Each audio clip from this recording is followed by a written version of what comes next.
dia memiliki kondisi gizi yang baik, maka siapa? Itu adalah pekerjaannya, promosi kesehatan dan pemberdayaan masyarakat. Teman-teman sekalian, saya rasa pada forum kali ini kita ingin bertemu untuk evaluasi sebuah tahapan istimewa. Karena memang idealnya kita mengevaluasi diri itu adalah setiap saat, kalau tidak kita setiap hari, kalau tidak setiap minggu, kalau tidak setiap bulan. Dan saat ini kita evaluasi pada akhir tahun. Yang jadi pertanyaan Bapak Ibu sekalian, apa yang ingin kita evaluasi? Tadi sambil jalan Bu Lestari bilang ke saya, apanya yang mau dievaluasi? Ya ada posyandunya, apalagi programnya, poskes trennya, apalagi germasnya, terus posyandu, desa siaga. Kira-kira kalau ditulis dalam satu halaman kertas itu cukup nggak yang dievaluasi? Itu baru mengevaluasi mungkin pada klasifikasi output berapa persen yang purnama mandiri, berapa persen pesantren sehat, berapa persen pendampingan, dan seterusnya dan seterusnya. Kita mengevaluasi pada sisi output. Kalau sekedar output, boleh jadi cukup dikirim dengan email, dengan WA. Sudah dihitung, dicatat, tidak perlu datang ke sini. Cuma perlu datang di sini karena hanya ingin reuni, boleh, bagus itu. Ya kan? Kita datang di sini adalah ingin reuni, itu bagus. Biasanya kalau orang sudah reuni, kira-kira apa yang dibicarakan? Tuh, saya nek wis reuni kulo lapo, gak pengalaman gitu, gak tahu reuni gitu. Eh? Gak tahu reuni. Waduh, jenenge kurang piknik iki lek ngono. Eh? Nah, biasanya kalau orang reuni itu adalah curhat-curhatan. Iya kan? Curhat. Nah, curhat itu bisa segala macam. Curhat output dan yang penting sebenarnya adalah curhat proses. Kalau proses itu agak susah, apalagi kita ini tidak suka membaca. Sukanya adalah mendengar dan sukanya adalah melihat. Oleh karenanya, Bapak Ibu sekalian, dikasih fasilitas pertemuan, dikasih fasilitas kaji banding. Karena kita budayanya budaya mendengar dan budaya melihat. Belum budaya membaca. Andaikan kita ini memiliki budaya membaca, maka evaluasi itu cukup dikirim saja. Senang kita punya budaya membaca. Bingung mau jawab iya, berarti gak situ diundang. Gak jadi ketemu kan gitu kan. Ya, oke. Okay. Ya, lebih baik kita suka budaya mendengar dan budaya membaca. Nah, di curhat-curhatan tadi Bapak Ibu sekalian, yang penting adalah curhat proses. Entar kalau kita sudah mendapat cerita dari narasumber, khususnya misalnya dari Puskesmas Kebonsari, dari Kabupaten Pamekasan, dari Kabupaten Pacitan misalnya, dia bisa mencapai poskestrennya bagus, dia bisa mencapai yang namanya vaksinnya sudah berhasil, IRL-nya, di sana sudah berhasil ODF-nya, di sana berhasil Posyandu Purnama Mandiri, di sana berhasil untuk kesehatan remaja, dan seterusnya, maka yang perlu kita dengar dan yang perlu kita ceritakan, fokus pada proses. Kalau sekedar output, prosentase mungkin cukup itu biasa. Sehingga kita perlu melihat seperti apa proses. Yang pertama Bapak Ibu, kalau kita bicara tentang proses, mungkin paling gampangnya adalah menjejerkan standar yang seharusnya dijalankan dengan real yang dijalankan. Komparasi dalam prosesnya. Bukan komparasi output, lebih kepada komparasi proses. Sudahkah sesuai dengan pedoman dan petunjuk itu terrealisir semua? Baru kita nanti akan tahu, oh ini namanya lesson learn-nya di sana. Proses ini mesti dijalankan tahap ini sehingga dia berhasil. Proses ini, tahap ini tidak dijalankan, maka ternyata itu yang membuat tidak berhasil. Jadi forum ini sekali lagi kita akan curhat-curhatan lesson learn, pembelajaran tentang proses. Meskipun Bapak Ibu nanti juga akan bisa melihat, membandingkan seperti apa input dan konteks dari program tersebut. Karena wilayah kita khususnya di Jawa Timur memang ada disparitas.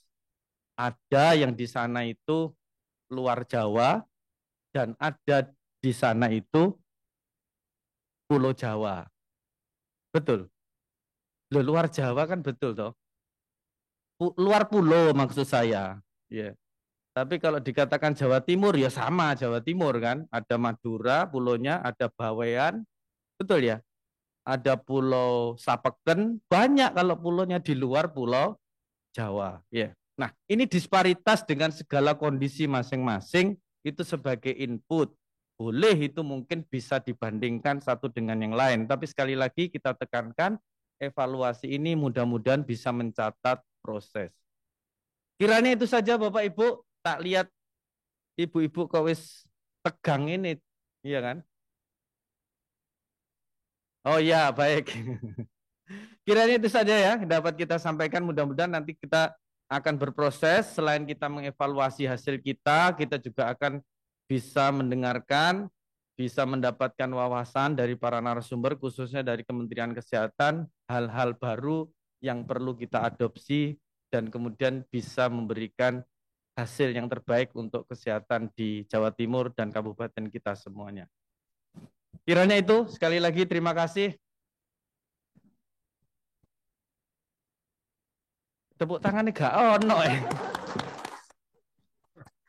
Tepuk tangannya gak ono Buah durian, biji selasi. Cukup sekian, terima kasih. Es blewah campur rambutan. Apabila ada salah mohon dimaafkan. Wallahul muwafiq ila aqwamit thoriq. Wassalamualaikum warahmatullahi wabarakatuh. Seizin Bapak Ibu sekalian dan kita mohon ridho dari Allah Subhanahu wa taala, acara kita buka dengan membaca bismillahirrahmanirrahim. Terima kasih. Terima kasih kepada Bapak Yoto atas sambutan dan pembukaannya.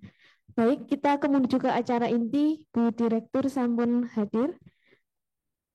Acara intinya yaitu materi kebijakan program Promkes dan pemberdayaan masyarakat tahun 2023 dan percepatan pencegahan stunting melalui penggerakan masyarakat yang akan dimoderatori oleh Bu Diah Perdining Tias. Kepada Bu Dining dipersilahkan. Mohon izin Bu Widiawati, Bu Dir.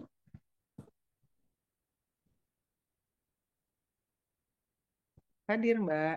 Oh, terima kasih. Ya. Nanti kita sampun diterima suaranya nggih, Bu Dir? Kenapa, Mbak? Oh, sampun masuk nggih, sampun terdengar? Oh, sampun. Oh, nggih. Suara saya jelas nggih? Iya, jelas. Oke, siap. Nyon sewu ya lewat daring. Assalamualaikum warahmatullahi wabarakatuh. Yang kami hormati, mohon maaf, Direktur Promosi Kesehatan dan Pemberdayaan Masyarakat, Dr. Gigi Widiawati FKM. Selamat siang Bu Direktur. Matur nuwun sekali waktunya pada sore hari ini Ibu dapat bersama-sama dengan kami, keluarga besar Subkoordinator Promkes dan Pemberdayaan Masyarakat dari 38 kabupaten kota yang ada di Jawa Timur.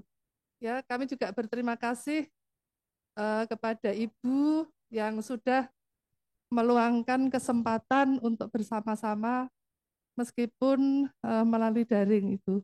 Ya, Sebelumnya kami mohon izin Bu Widiawati untuk menyampaikan kurikulum vitae Ibu, yaitu Ibu Asma Dr. Gigi Widiawati MKM. Beliau asli dari Palembang. Ya. Enggak, Bu, Kemudian numpang lahir, Bu. dari Numpang lahir aja, Bu, di numpang lahir Palembang. aja, tapi besarnya di mana, Bu? Saya pindah-pindah karena bapak saya pindah-pindah, tapi bapak dari Solo, ibu dari Jogja. Jadi Oh, monggo, saya tetap orang Jawa asli. oh ngaten. Inggih. Nggih, Aduh nggih. kok basa kromo inggilnya itu halus nih, Bu. Di rumah Jadi disuruh gitu, Bu, oh di rumah. ngaten, inggih. Inggih. Matur nuwun. Kemudian beliau menjabat sebagai Direktur Promosi Kesehatan dan Pemberdayaan Masyarakat di Kementerian Kesehatan mulai tahun 2022 nggih, Bu Widiawati. Nggih, Bu, saya baru 2 bulan di promosi kesehatan. Nggih, Sebelumnya saya di Biro Komunikasi dan Pelayanan Publik. nggih. Tapi sebelumnya juga beliau pernah di Promkes juga nggih. Pernah, Bu, Nggih, tahun tahun 2000 sampai tahun 2003 sampai 2009 atau 10 saya lupa. nggih, cukup ya. Kemudian pada kesempatan kali ini beliau akan menyampaikan materi terkait kebijakan program Promkes dan pemberdayaan masyarakat tahun 2023 dan percepatan pencegahan stunting melalui penggerakan masyarakat. Dipersilahkan Ibu, langsung kami share screen dari panitia. Nggih, matur nuwun, Ibu. Sami.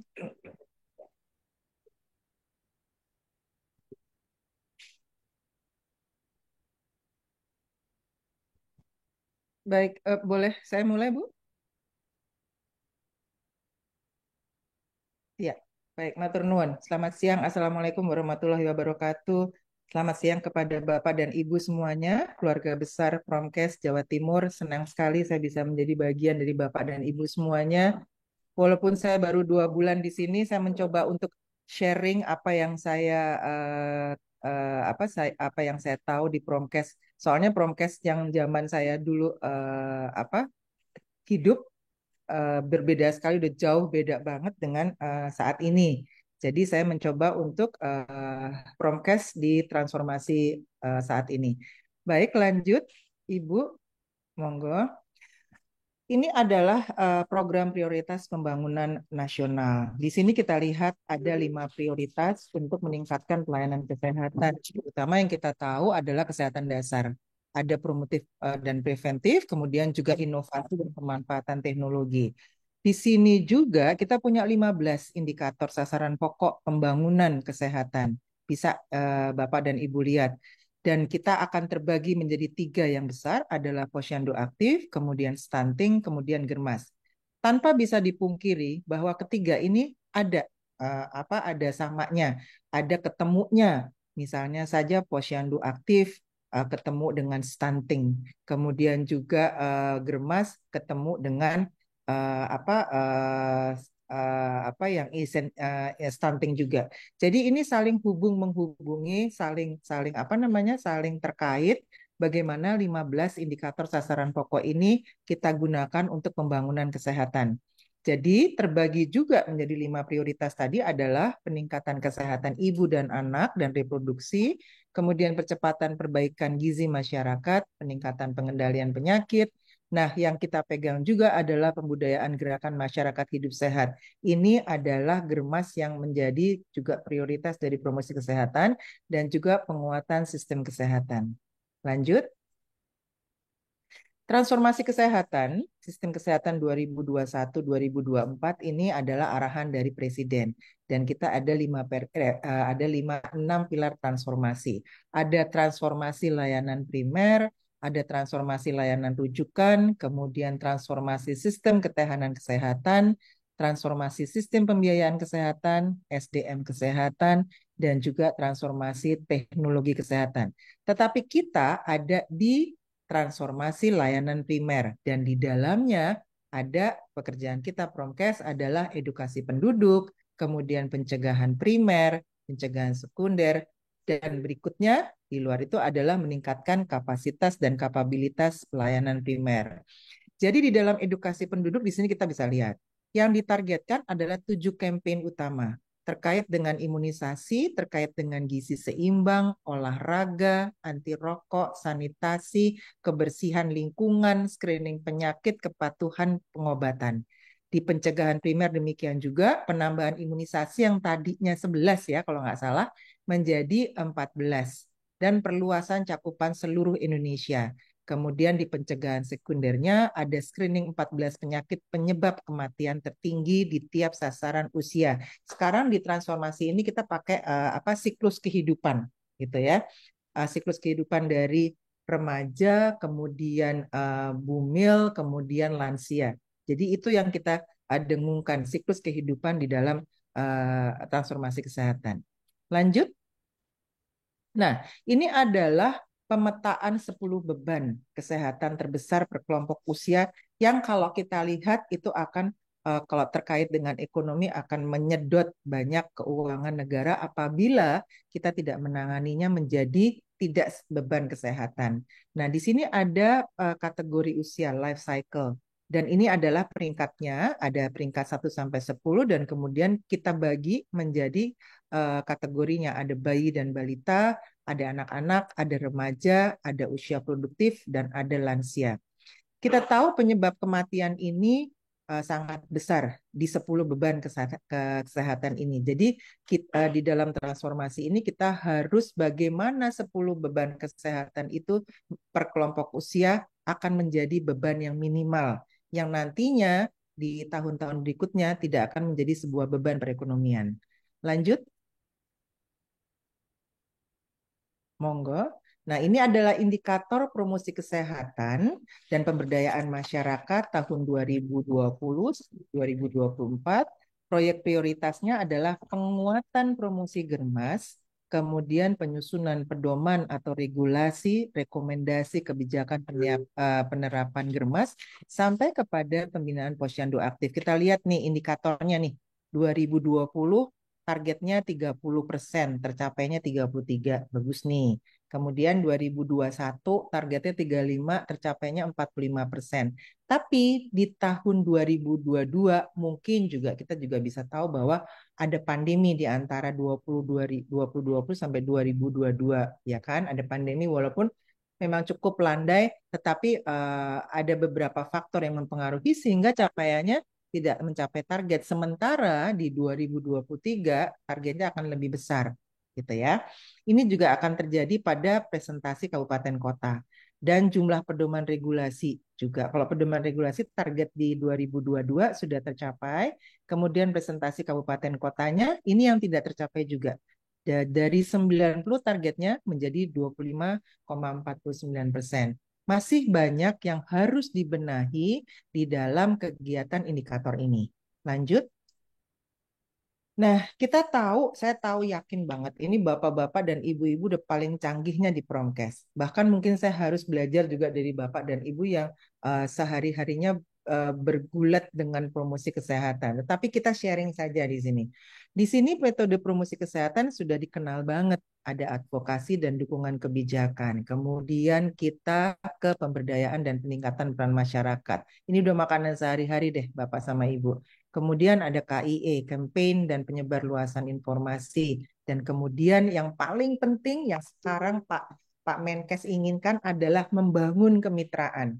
Jadi arahan pimpinan tertinggi adalah bagaimana kita ngebangun kemitraan. Itu kemitraan bisa macam-macam ya, bisa kemitraan yang memang pemerintah atau kemitraan yang dunia usaha. Jadi bagaimana mereka itu juga ikut andil dalam dalam kesehatan. Misalnya aja contoh yang paling mudah. Sebuah perusahaan dengan CSR-nya membantu kegiatan bumil atau membantu kegiatan aksi bergizi atau membantu posyandu aktif. Jadi memang di sini di 2022 nanti 2023 arahan pimpinan bagaimana kita merangkul mitra ini supaya mereka juga ikut bersama-sama mensejahterakan masyarakat, menyehatkan masyarakat untuk mengurangi beban yang tadi 10 gitu ya. Jadi di sini membangun semuanya itu ada pada akhirnya akan menjadi sebuah perubahan perilaku yang sehat. Bapak dan Ibu pasti tahu kalau perilaku itu udah berubah, nggak gampang loh mengubah perilaku tuh, nggak kayak membalik telapak tangan, tetapi butuh yang namanya kesabaran, butuh yang namanya cinta pekerjaan, butuh yang namanya empati. Kalau kata orang sih sampai berdarah-darah gitu ya ceritanya. Tapi nggak apa-apa, kalau memang kita memang mencintai pekerjaan kita, maka hal-hal yang seperti itu akan terlewati. Nah, ini ada apa namanya ada beberapa mitra yang sudah dijalankan oleh Promkes di pusat adalah dengan Pramuka. Kemudian juga dengan apa namanya peduli kesehatan desa sehat, Poskestres juga kita gandeng. Terus kita sudah MOU dengan 17 ormas dan 54 dunia usaha, ada MOU, ada juga PKS. Kepinginnya apa sih untuk ngejalin mitra? Turun yang nomor satu adalah yang kita alami adalah penyakit-penyakit PTM kardiovaskuler.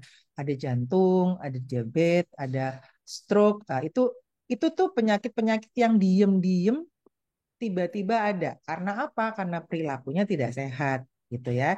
Nah, komitmen-komitmen yang kita buat contohnya adalah kayak kemarin Promkes ini mengadakan, mungkin Bapak dan Ibu juga ikut andil tuh yang kemarin ada aksi bergizi yang apa gebyar aksi bergizi ya. Itu kan dibuka sama Pak Menteri, kemudian ada beberapa menteri dan kalau di apa di provinsi kita kan pakai layar lebar itu ada Pak Gubernurnya juga kan. Jadi kita kirim juga tuh bikin tuh sekolah sehat dengan 65 komitmennya dengan kampus sehat bagaimana apa namanya menyebarkan germas itu pada sekolah, pada kampus, pada pesantren itu kita lakukan. Dan mudah-mudahan itu juga berkesinambungan dilakukan oleh provinsi. Lanjut. Baik, ini adalah metode yang lain yang untuk posyandu aktif ya. Jadi di sini sama nih apa untuk mengurangi stunting enterik maternal neonata. Di sini ada anak-anak bayi kemudian terus bergerak sesuai dengan siklus kehidupan. Jadi kemudian jadi anak-anak, kemudian jadi remaja, jadi dewasa, pacaran, menikah, akhirnya hamil. Untuk dapat Gimana untuk dapat anak tidak stunting? Maka ini adalah perputaran inilah yang menentukan supaya kehamilan itu akan menjadi kehamilan yang sehat dan tidak melahirkan anak-anak stunting. Caranya untuk yang paling dekat saja, pemeriksaan kehamilan 6 kali, ANC-nya 2 kali dengan dokter dan melakukan USG. Itu di posyandu aktif. Jadi sekarang tuh Pak Menteri itu kepingin itu dilakukan. Nanti nanti itu sebetulnya kita punya rencana pada tanggal 22 Desember nanti kita akan melakukan gebrakan untuk Bumil Sehat. Nah, sekarang kita lagi rapat-rapat, nanti kita akan apa namanya merangkul 34 provinsi. Ini teman-teman nanti pasti ikut ya, Dinas Kesehatan segala macam untuk promkesnya. Bagaimana kita menggerakkan ibu-ibu hamil ini untuk periksa kehamilannya di posyandu, di puskesmas, pokoknya kita lihat nih ibu hamil yang rajin mereksain 6 kali selama kehamilan, terus diperiksa sama pakai USG sama dokternya, gitu ya. Jadi ini yang kita apa namanya kita dorong untuk bagaimana program-program itu berjalan dengan lancar, terus woro-woronya pada masyarakat, misalnya pemeriksaan balita, kemudian pemeriksaan lansia, kemudian pemeriksaan bumil. Nah, satu-satu yang kemarin kita bikin aksi bergizi untuk remaja putri. Kita harus mengenalkan dulu nih loh, kalau jadi remaja putri itu harus sehat karena nanti kan remaja putrinya ini yang hamil. Nah, pada saat hamil kita menuju ke bumil, edukasi kepada ibu hamil. 6 kali periksa ya, jangan nggak periksa, kemudian nanti dijaga makannya atau diatur atau segala macam. Jadi ini siklus hidup sekarang yang kita mainkan, gitu ya. Lanjut.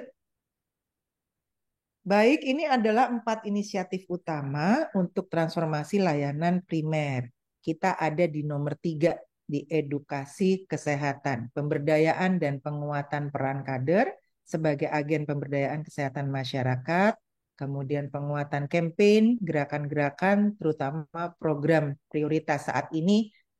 Program prioritasnya salah satunya adalah stunting. Kemudian penggunaan platform edukasi terintegrasi melalui medsos untuk jangkau semua masyarakat secara luas. Saya rasa Bapak dan Ibu sudah melakukan 3 ini, melakukan secara rutin, secara terus-menerus. Jangan pernah putus asa sama hasilnya nggak dapat-dapat, ya emang gitu. Kalau merubah perilaku tuh sekali lagi nggak bisa kayak balik telapak tangan, tetapi harus terus. Kalau ya itu sampai berdarah-darah, sampai jengkel, sampai kesel, balik lagi menjadi baik. Itu harus dilakukan. Dan sekarang kita punya beberapa kanal-kanal juga yang bisa disebar kan tadi di medsos. Mungkin Bapak dan Ibu bisa paling gampang nyebarin kayak gitu tuh lewat WA group. Habis itu lewat Facebook, lewat Twitter. Dan yang paling gampang buat diterima tuh adalah kalau sekarang TikTok. Ya kan? TikTok tuh cepet tapi memberikan informasi.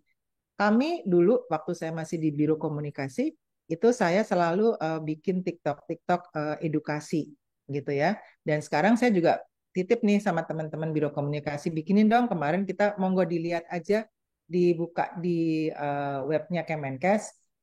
Kita punya TikTok tentang stroke, kita punya TikTok tentang jantung, itu enak sekali bacanya, apa ngelihatnya. Jadi yang hal-hal yang mudah yang harus kita sebarkan secara masif supaya para apa namanya masyarakat ini akan oh ya aware gitu. Kan kita jangan dikasih tulisan-tulisan yang susah-susah, nggak bakalan dilihat orang sekarang, males banget yang namanya baca tulisan, tapi mereka akan lebih senang apalagi melihat semacam pergerakan. Pergerakan tuh kayak video, kayak apa gitu yang gerak-gerak deh, kalau yang diam-diam agak-agak susah dilihat tuh ya. Lanjut. Lanjut, monggo. Nah, ini edukasi kesehatan sebagai upaya promotif. Tadi ada 3 yang kuning tadi. Nah, yang 3 yang kuning tadi diuraikan nih. Jadi pemberdayaan dan penguatan peran kader sebagai agen itu, kalau di Posyandu tuh 5 kader per Posyandu ya. Dan kita tuh kalau nggak salah udah ada 300.000 Posyandu yang dilatih dan dipantau secara standar. Kemudian campaign kerjasama sama civil society organization, kemudian mitra pembangunan. Jadi kampanyenya pertama untuk kesehatan bayi dan balita. Lalu, nah ini platformnya yang digital. Tokoh masyarakat selain platform digital, kita juga ngerangkul. Kalau di Jatim mungkin adalah influencer-influencer ya yang bisa yang Jatim kenal gitu, dibawa aja. Biasanya kalau mereka itu untuk apa namanya masyarakat kesehatan, kebanyakan sih nggak mau dibayar ya karena ibadah sih gitu kan, menyebarkan sebuah kesehatan, mudah-mudahan kayak gitu ya. Jadi berbagai platform dan media digunakan menjangkau masyarakat kerjasama sama Toma, sama influencer, sama buzzer segala macam gitu. Sekarang banyak kok yang gitu-gitu dan mudah mudah dijangkau. Lanjut. Ini adalah tadi yang saya infokan 7 campaign prioritas dengan fokus pada pencegahan untuk 2022-2024. Kalau pencegahannya ada 5, yaitu campaign imunisasi, gizi seimbang, olahraga, anti rokok. Nah, ini pasti yang Bapak dan Ibu suka kecapean nih. Udah sampai susah-susah. Jangan rokok atau bikin pojok rokok atau bikin pondok rokok atau tetap ngerokok gitu kan. Kepinginnya nggak ada yang rokok, tapi ya susah juga. Banyak sisi yang terlibat di dalam rokok. Kemudian campaign hygiene dan sanitasi lingkungan. Ini untuk pencegahan, deteksi dininya. Nah, saat ini pimpinan juga menginginkan screening penyakit, terutama yang saat ini sedang kita sounding adalah yang breast cancer. Karena banyak sekali kan wanita-wanita yang nggak disadari ternyata mereka terkena breast cancer. Jadi screening penyakit itu penting dilakukan. Kemudian pengobatan. Nah, kalau udah dikasih obat, patuh nggak mereka minum obat? Kalau nggak patuh, mungkin ada standar-standar tertentu yang dilakukan, strategi tertentu yang dilakukan. Misalnya kepatuhan minum obat nih di rumah nih, misalnya yang gerah tuh ibunya misalnya. Nah, terus di situ ada si bapak suaminya, kemudian ada si anak Anaknya kebetulan belum menikah. Nah, kita bisa edukasi di dalam rumah itu untuk mengatakan bahwa tolong dong dibantu ngingetin untuk minum obat. Kadang-kadang si pasien pertama lupa, kedua nggak mau gitu kan. Wong wes sehat kok nguntal obat misalnya gitu kan. Nggak mau tuh ceritanya. Nah, jangan gitu. Itu kalau obat rutin ya harus diminum, mau sehat mau enggak. Kan itu untuk mengontrol dia terus gitu. Nah, itu adalah salah satu edukasi yang diberikan kepada uh, masyarakat di dalam rumah itu. Ada bapak, ada anak. Jadi ngingetin lah, ayo diunjuk obatnya gitu lah kan gitu ya. Nah, jadi implementasi semuanya itu, ini campaign ini di dalam Germas. Germas itu ada di institusi pendidikan, ada di perkantoran, ada di tempat perbelanjaan, desa, kecamatan, sampai tempat-tempat umum lainnya. Nah, inilah campaign yang kita lakukan dari 2022 sampai 2024. Campaign itu bukan maksud emang gebrakan, tetapi kita harus lihat bahwa gebrakan itu sustain nggak? Gebrakan itu dilakukan terus-menerus nggak? Sebetulnya yang dilihat adalah apa yang terjadi setelah gebrakan. Kalau cuma digebrak aja habis itu lali, ya sudah selesai. Itulah nyambungnya itu yang perlu kita ingatkan kembali. Lanjut, lanjut monggo. Ini prioritas Kemenkes. Sebentar. Coba tadi yang gambar tadi, Mbak. Nah, nih yang di bawah itu yang di bawah, yang gambar paling bawah kanan adalah Pak Menkes dengan Dirjen kami, Dirjen Kesmas namanya Bu Endang. Ya, lanjut, lanjut monggo. Ini posyandu aktif. Nah, di sini eh, definisi operasionalnya, posyandu aktif itu melakukan kegiatan rutin posyandu minimal 1 kali dalam sebulan gitu ya. Memberikan pelayanan promotif preventif kepada sasaran. Ada bumil, ada bayi balita, remaja, dan punya 5 kader. Ini udah katam, udah pasti katam Bapak dan Ibu. Strategi komunikasinya saat ini posyandu itu rebranding, posyandu aktif rebranding posyandu. Jadi di sini ada kalau posyandu aktif itu sekarang adalah dia juga melakukan pemeriksaan tadi siklus hidup. Kemudian kalau memang warganya di situ banyak dan kurang dalam 1 kali buka kurang, maka boleh buka di 2 hari gitu. Itu adalah kesepakatan-sepakatan. Jadi di sini kita perlu advokasi gimana nge-rebranding posyandu. Nanti dari teman-teman pusat ada yang khusus akan menerangkan bagaimana posyandu aktif itu dan posyandu prima gitu ya. Dan kegiatan di pusat di 2023 adalah pembinaan Pokjanal berjenjang, kemudian workshop, apresiasi kader berprestasi. Ini penting kita memberikan apresiasi karena jujur saja kita harus angkat jempol sama kader-kader yang bekerjanya penuh cinta, nggak kenal waktu, kemudian nggak dibayar juga oke, karena memang mereka tujuannya adalah mulia. Kemudian ya, menggerakkan masyarakat dalam implementasi posyandu. Nah, ini adalah dana dekon, kemudian dana dak non fisik untuk kabupaten kota dan untuk puskesmas. Lanjut. Ini adalah strategi pencapaian indikator melalui revitalisasi posyandu. Kita harus selalu melewati yang namanya advokasi ke lembaga-lembaga, kemudian advokasi tentang ketenagaan, advokasi tentang sarana dan prasarana, advokasi apresiasi kader dan posyandu. Ini harus nih kalau bisa, karena ini adalah penyemangat mereka bekerja, gitu ya. Kemudian yang kedua adalah penggerakan dan peningkatan kapasitas. Perlu dilakukan peningkatan kapasitas, meningkatkan peran kader melakukan kunjungan rumah. Kalau kader itu kalau saat sekarang diharapkan untuk jadi kader itu enggak datang hanya untuk misalnya kunjungan kader itu datang untuk yang bermasalah.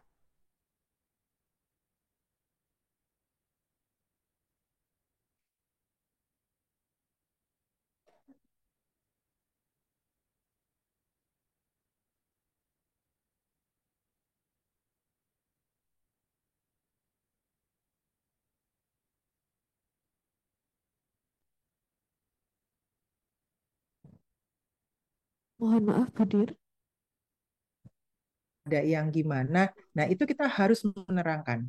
harus menerangkan sekecil mungkin si kader itu diberikan buku saku bagaimana menerangkan penyakit-penyakit yang ada di situ jadi aware gitu ya. Kemudian juga ada kampanye posyandu. Nah, ini kampanye posyandu ini adalah biasa deh produksi media dan evaluasi campaign. Jadi tadi kader itu kalau bisa memang ditingkatkan terus supaya mereka kalau kunjungan rumah itu semua isi di dalam rumah itu terjangkau oleh si kader tersebut. Gitu ya. Lanjut. Monggo lanjut. Nah, ini sekarang stunting nih kita lagi lagi membuat namanya info-info melalui media. Kalau di kota besar kita sudah bikin info-info melalui media. Ini adalah beberapa contoh ya. Jadi ada ABCD, ABCDE. Aktif minum tablet tambah darah sejak remaja, bumil agar terlindung tetratur periksa kehamilan, kemudian cukupi konsumsi, kemudian datang ke posyandu setiap bulan, lalu eksklusif ASI 6 bulan dan ASI lanjutan. Lanjut. Nah, ini adalah tren dan target indikator stunting di 2018-2022. Kita lihat upaya percepatannya, pencapaian indikator 2023 itu pendampingan dari pusat, nanti kita akan lakukan lokakarya tingkat provinsi, pendampingan penyusunan stratkomnya, dan juga regulasi e-learningnya penyusunan stratkom. Kemudian saat ini di beberapa provinsi sudah ada KAP, nanti 2023 e-learningnya KAP. Jadi saat ini kan kita TOT, nanti kita akan buat juga e-learningnya. Kemudian ada dukungan pembiayaan dari pusat berupa dana dekonsentrasi provinsi tahun anggaran 2023 untuk pelatihan KAP bagi tenaga puskesmas. KAP itu komunikasi antar pribadi, ya. Terus juga ada upaya kampanye stunting, pendampingan dari pusat. Kita akan memberikan panduan kampanye nasional dan juga taktikal serta evaluasi kampanye. Ya, lanjut. Nah, ini gerakan cegah stunting. Ini memiliki 5 kegiatan sebelum dan setelah lahir. Stunting ini banyak nih. Jadi stunting itu kan tadi dikatakan bahwa ke belakangnya tuh dari remaja putri, kemudian remaja putrinya pacaran, kemudian menikah, kemudian menjadi bumil. Nah, habis dari bumil periksanya gimana ke posyandu. Ini adalah yang 3 yang jalan dulu nih. Kemudian sama cegah stunting penting. Nah, kita juga punya program yang namanya Jambore Kader. Nanti di 2023 kita akan juga menginfokan Jambore Kader itu konsepnya seperti apa, gitu ya. Nanti akan kami jelaskan terkait dari 5 kegiatan tersebut: aksi bergizi, bumil sehat, posyandu aktif, Jambore Kader, cegah stunting itu penting. Saya rasa di Jatim juga sudah melakukan informasi-informasi yang 5 ini ya, kalau nggak salah. Yang jelas aksi bergizi udah ya, bumil sehat nanti kita serempak di tanggal 22 Desember. Tapi sebelumnya nanti kita akan sounding, ada rapat juga. Kemudian nanti dari dinas kesehatannya masing-masing bagaimana menyatukan provinsi itu untuk sama-sama kita gebiarkan. Nanti ada sebelum tanggal 22, kita berharap untuk sebelum tanggal 22 itu tanggal 14 sampai 20 itu ada pekan posyandu. Jadi beramai-ramai kita dorong bumil itu untuk memeriksakan kehamilannya. Di 14 sampai 20 Desember nanti kita akan sounding pekan pemeriksaan ibu hamil. Lanjut. Ini contohnya saja kita waktu kemarin mengadakan aksi bergizi yang memecahkan rekor muri 1,2 juta anak Indonesia. Karena sekolah-sekolah ya gitu. Terus didukung di sini kita gandeng mitra pastinya. Makanya arahan pimpinan udah nggak usah keluar duit banyak-banyak deh, gandeng aja mitra banyak-banyak. Supaya apa? Supaya mereka yang melakukan, kita yang yang ngarahin programnya. Kemarin sempat didukung oleh UN Food Program, Nutrition International, Apindo, Lemonilo, Herlina, UNICEF, dan masih beberapa lagi, sehingga kita memecahkan rekor muri waktu itu. Kolaborasinya tentunya dengan, karena anak sekolah, kita perlu Kemendikbud, Kemenko, PMK, Kemendagri, dan juga Kementerian Kesehatan, karena di aksi bergizi itu kita gebiarnya dibukanya di sebuah pesantren. Lanjut. Ya, ini contoh saja gerakan masyarakat hidup sehat apa saja. Udah tahu deh Bapak dan Ibu ya. Lanjut. Nah, setelah implementasi 6 tahun, ada beberapa pembelajaran mengenai Germas secara umum. Kekuatan dan capaian kita lihat, tapi kita juga melihat kelemahan dan tantangan. Kekuatan dan capaiannya itu, Germas ini diinisiasi di lingkungan pemerintah, tapi sudah diadopsi di daerah sesuai dengan kebutuhan masing-masing. Jadi kita bebaskan kepada daerah untuk bagaimana mengimplementasikan dan berinovasi dengan Germas ini. Gitu ya. Nah, contoh output hasil evaluasi Bappenas, provinsi menerbitkan regulasi Germas. Kemudian 437 kabupaten kota menerbitkan regulasi Germas berwawasan sehat, gitu ya. Nah, kelemahan dan tantangannya. Germas ini masih terkesan punyanya sektor kesehatan. Oh, Germas sih punyanya kesehatan tuh, bukan punya kita. Padahal Germas itu punya semua orang, punya semua sisi, punya semua sudut. Kenapa? Karena kayak makan sehat. Emang punyanya kesehatan aja kan? Enggak. Makan sehat punya semua orang. Jangan merokok. Punya kesehatan aja? Enggak. Cuci tangan pakai sabun dan air mengalir? Enggak juga kan? Enggak punya kesehatan. Punya semuanya. Nah, ini masih berpikir bahwa yang hanya boleh sounding dan segala macam itu adalah kesehatan. Enggak, semuanya. Germas punya semua. Nah, pelaksanaan Germas di Pemda masih dapat ditingkatkan. Ini ada 2 provinsi belum menerbitkan regulasi Germas dan masih ada 77 kabupaten kota yang belum juga menerbitkan regulasinya. Kemudian kelemahannya dan tantangannya, monitoring terhadap implementasi Germas ini masih berupa pelaporan yang diinisiasi sebagai penilaian pelaksanaan Germas di daerah dan berfokus pada indikator sarana, bukan dampaknya. Jadi masih ada di internal instansi pemerintah yang belum konsisten. Contohnya indikator yang dimonitor di Germas ada regulasinya, belum ada. Adanya KTR masih ada beberapa yang tidak mencantumkan KTR. Kemudian CFD, terus luas ruang terbuka hijau belum banyak terjadi gitu ya. Lanjut. Nah, ini adalah strategi Germas yang diimplementasikan secara sukses. Car Free Day. Car Free Day nih kalau berawal dulu dari Jakarta kan, ini adalah Germas yang nggak perlu pakai apa namanya biaya banyak, nggak perlu pakai apa, tutup jalannya, kemudian semua orang bisa olahraga. Ternyata itu apa manjur banget. Jadi tutup jalannya, nggak ada boleh ada kendaraan bermotor. Laksanakan pada hari Minggu pagi, ya bisa dilaksanakan skala kabupaten atau kota. Nah, Indonesia ini adalah inisiator Car Free Day-nya ASEAN. Jadi nggak pakai duit, nggak pakai apa, tutup jalan silahkan olahraga. Itu gampang banget ya. Kemudian tujuan utamanya tentunya pada saat nggak ada kendaraan bermotor lewat, jadi polusinya berkurang. Itu bagus jadi udaranya kan. Kemudian aktivitas fisiknya bertambah. Ada yang lari, ada komunitas sepeda, ada macam-macam, ada senam di dalam Car Free Day. Tentu sudah dilakukan di Jatim. Di Jatim ini bagus banget juga nih Car Free Day-nya ya. Kemudian ada Kampung Germas. Nah, di sini mungkin juga sudah Bapak Ibu lakukan ada Kampung Germas edukasi kepada kader dan segala macam. Baik, lanjut. Ini adalah latar belakang dan ide konsep klaster makan dan minum sehat. Ini masuk Germas juga ya. Makanan minuman yang banyak di CFD itu minuman dalam kemasan. Iyalah kalau di CFD tuh suka ada yang jual-jual di pinggir, tapi sekarang nggak boleh sih ya rata-rata. Jadi olahraga aja gitu ya. Yang banyak dijual sebenarnya air mineral, tapi di luar itu ada yang apa teh kotak atau apa gitu. Terus minuman lainnya minuman dalam es, makanannya juga biasanya biasanya gini nih, olahraga jalan tiba-tiba udah niat nih, jalan segini nanti beli gorengannya di situ enak tuh gorengannya. Nah, itu biasanya lebih meriah ketimbang jalannya biasanya, gitu kan? Tapi itu nggak bisa dihindari emang namanya manusia pasti gitu. Tapi sekarang coba diatur makannya, olahraganya gitu ya. Itu diatur. Jadi memang kita akhirnya punya ide konsep klaster makanan minuman sehat di sini.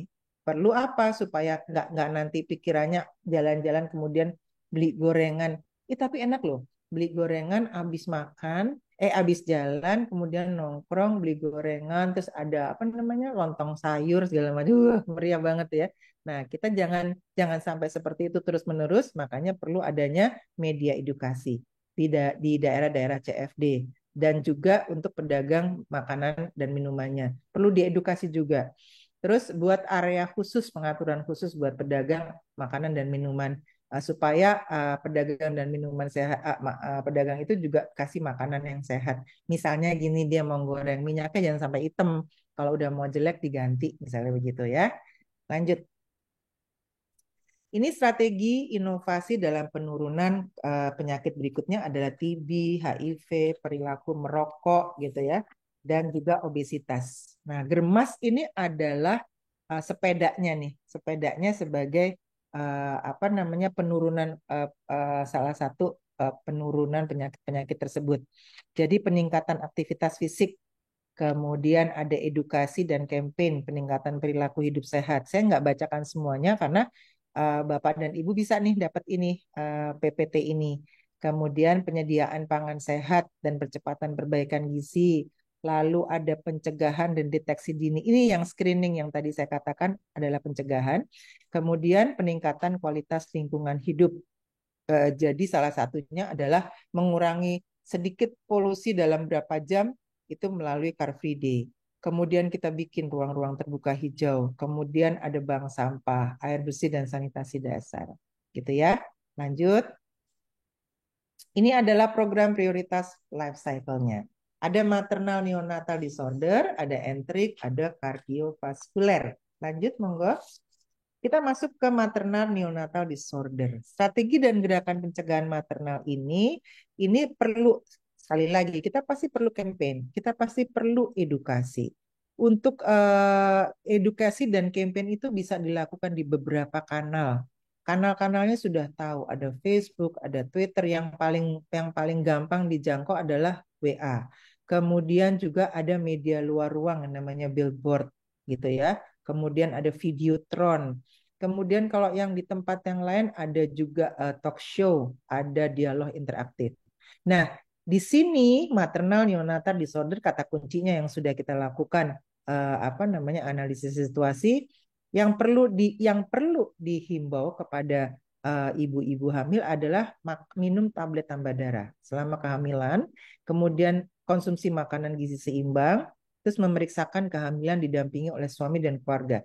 Ini adalah bisa menjadi konten di mana konten ini Bapak dan Ibu bisa buat semenarik mungkin sehingga si bumil ini akan ingat, si bumil ini akan nangkep dan apa namanya melaksanakan. Jadi ini adalah kata kunci, pesan kunci yang bisa dibikin konten yang menarik sehingga selalu mengingatkan si bumil itu untuk minum TTD, makan makanan bergizi, kemudian memeriksakan kehamilan, gitu ya. Nah, penggalangannya adalah mendorong keluarga di dalam rumah, gitu ya, mendampingi ibu hamil. Tentunya si suami yang harus mendampingi ibu hamil. Kemudian mungkin masih tinggal sama orang tuanya, bisa juga ditemenin, gitu ya. Dan yang paling penting adalah pendampingan dari kader.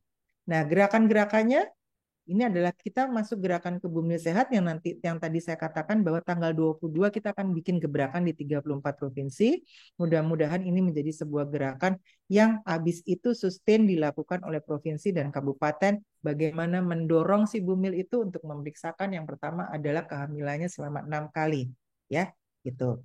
Jadi ada bumil sehat, ada ibu kelas ibu hamil gitu ya. Lanjut. Iya, ini enteriknya perlu campaign dan edukasi sama pesan kuncinya cuci tangan pakai sabun, terus kemudian makannya higienis, terus kemudian air bersih. Kami juga membuat beberapa pesan-pesan kunci yang enggak plek kayak gini, tapi intinya bahwa orang harus cuci tangan, terus tangannya harus bersih gitu. Pokoknya lewat pesan kunci ini Anda bisa membuat beberapa konten yang itu menarik untuk orang lain gitu ya. Kemudian ini gerakannya sama, gerakannya sasarannya siapa, objektifnya apa, sampai kepada logistiknya. Itu. Nah, yang paling penting lagi sekali lagi adalah kader. Nah, tidak hanya bisa melibatkan kader, tetapi kalau misalnya di tempat-tempat Anda ada SPH, kita juga ngerangkul yang namanya pramuka untuk bantuin kita ngelakuin penggerakan ini, woro-woro ngingetin pada orang lain gitu ya. Lanjut. Nah, ini kardiovaskuler. Kardiovaskuler ini sama. Jadi faktor risikonya adalah hipertensi, obesitas, dan merokok. Perlu juga campaign dan edukasi, perlu juga pemberdayaan masyarakat, kemudian gerakan pencegahan. Di dalam gerakan pencegahan kardiovaskuler, kita butuh yang namanya peer group gitu ya. Karena ini kan dari anak muda, karena ada ngerokoknya, kemudian ada obesitasnya. Jadi bagaimana para remaja ini mengingatkan remaja lainnya untuk mengatur pola makan, kemudian untuk nggak ngerokok. Jadi perlu peer group yang diajak ngobrol gitu ya. Dan gerakan pencegahannya sama deh. Mungkin kita juga olahraga bareng untuk cegah obesitas. Bagaimana sih olahraga yang bagus? Kan kalau sekarang 30 menit setiap hari. Kemudian cegah perokok muda. Jadi jangan jangan mulai merokok pokoknya gitu. Jangan dimulai dulu karena kalau dimulai nanti kepingnya nyoba mulu gitu ya. Lanjut. Baik, kita masuk ke capaian indikator promosi kesehatan Provinsi Jawa Timur. Lanjut. Di sini ini kecil-kecil mungkin di sana tapi nggak apa-apa nanti Bapak dan Ibu bisa ambil ini. Jadi contohnya Kabupaten Pacitan itu punya 2 kebijakan tapi belum melaksanakan dan belum status indikatornya belum memenuhi. Nanti ini monggo dilihat nggak apa-apa ini adalah data yang kami ambil ya. Lanjut. Nah ini masih bergerak terus catat data capaiannya terus nanti boleh monggo mau dilihat saja gitu ya nanti dibagikan saja. Lanjut kita masuk ke posyandu yang minimal. Nah, presentasi kabupaten kota dengan minimal 80% posyandu aktif di Provinsi Jatim. Ini ada apa namanya? Ada datanya. Monggo nanti bisa dilihat ya, dicari sendiri yang ada di Kabupaten Pacitan, yang ada di Jombang, yang ada di Kota Kediri. Silahkan. Lanjut. Baik, lanjut. Ini data memang saya keluarkan data ini untuk bisa dibaca sama Bapak dan Ibu sekalian. Lanjut. Kita kan targetnya 80% ya, gitu ya. Oke, kita masuk ke capaian dan masukan. Nah, catatan evaluasi inputan indikator Promkes, belum semua kabupaten kota melakukan input capaian indikator Promkes.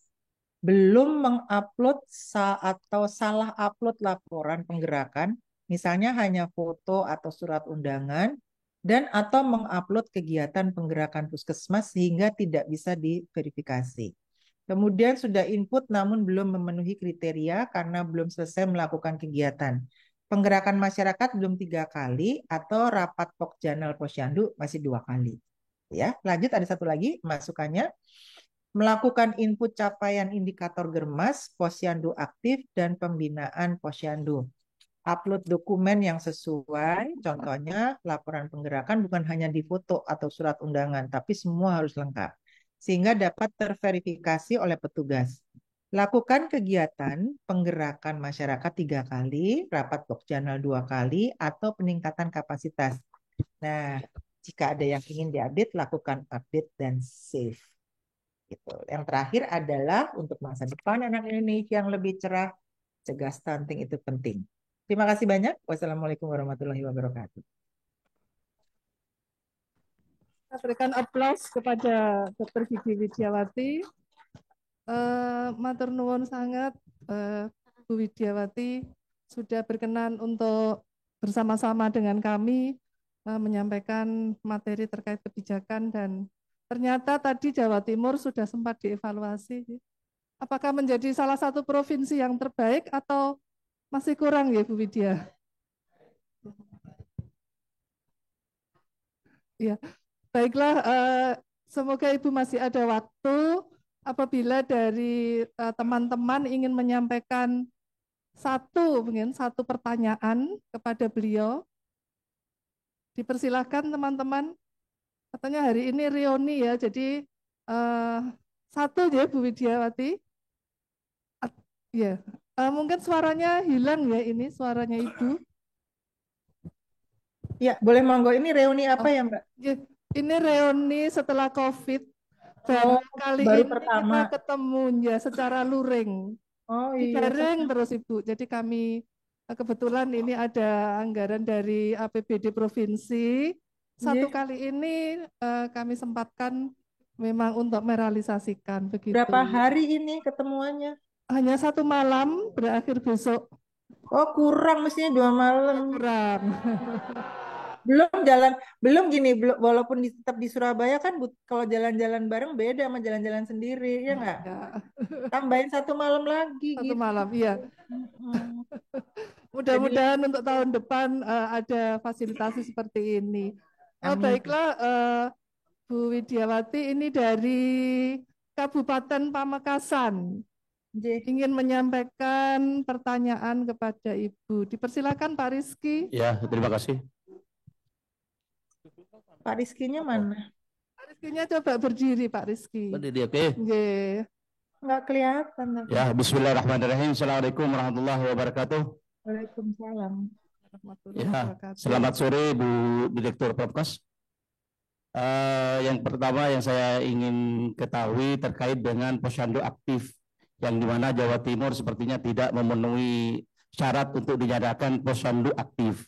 Nah, jadi yang pertama itu kayaknya posyandu aktif antara Jawa Timur dengan pusat kayaknya agak berbeda.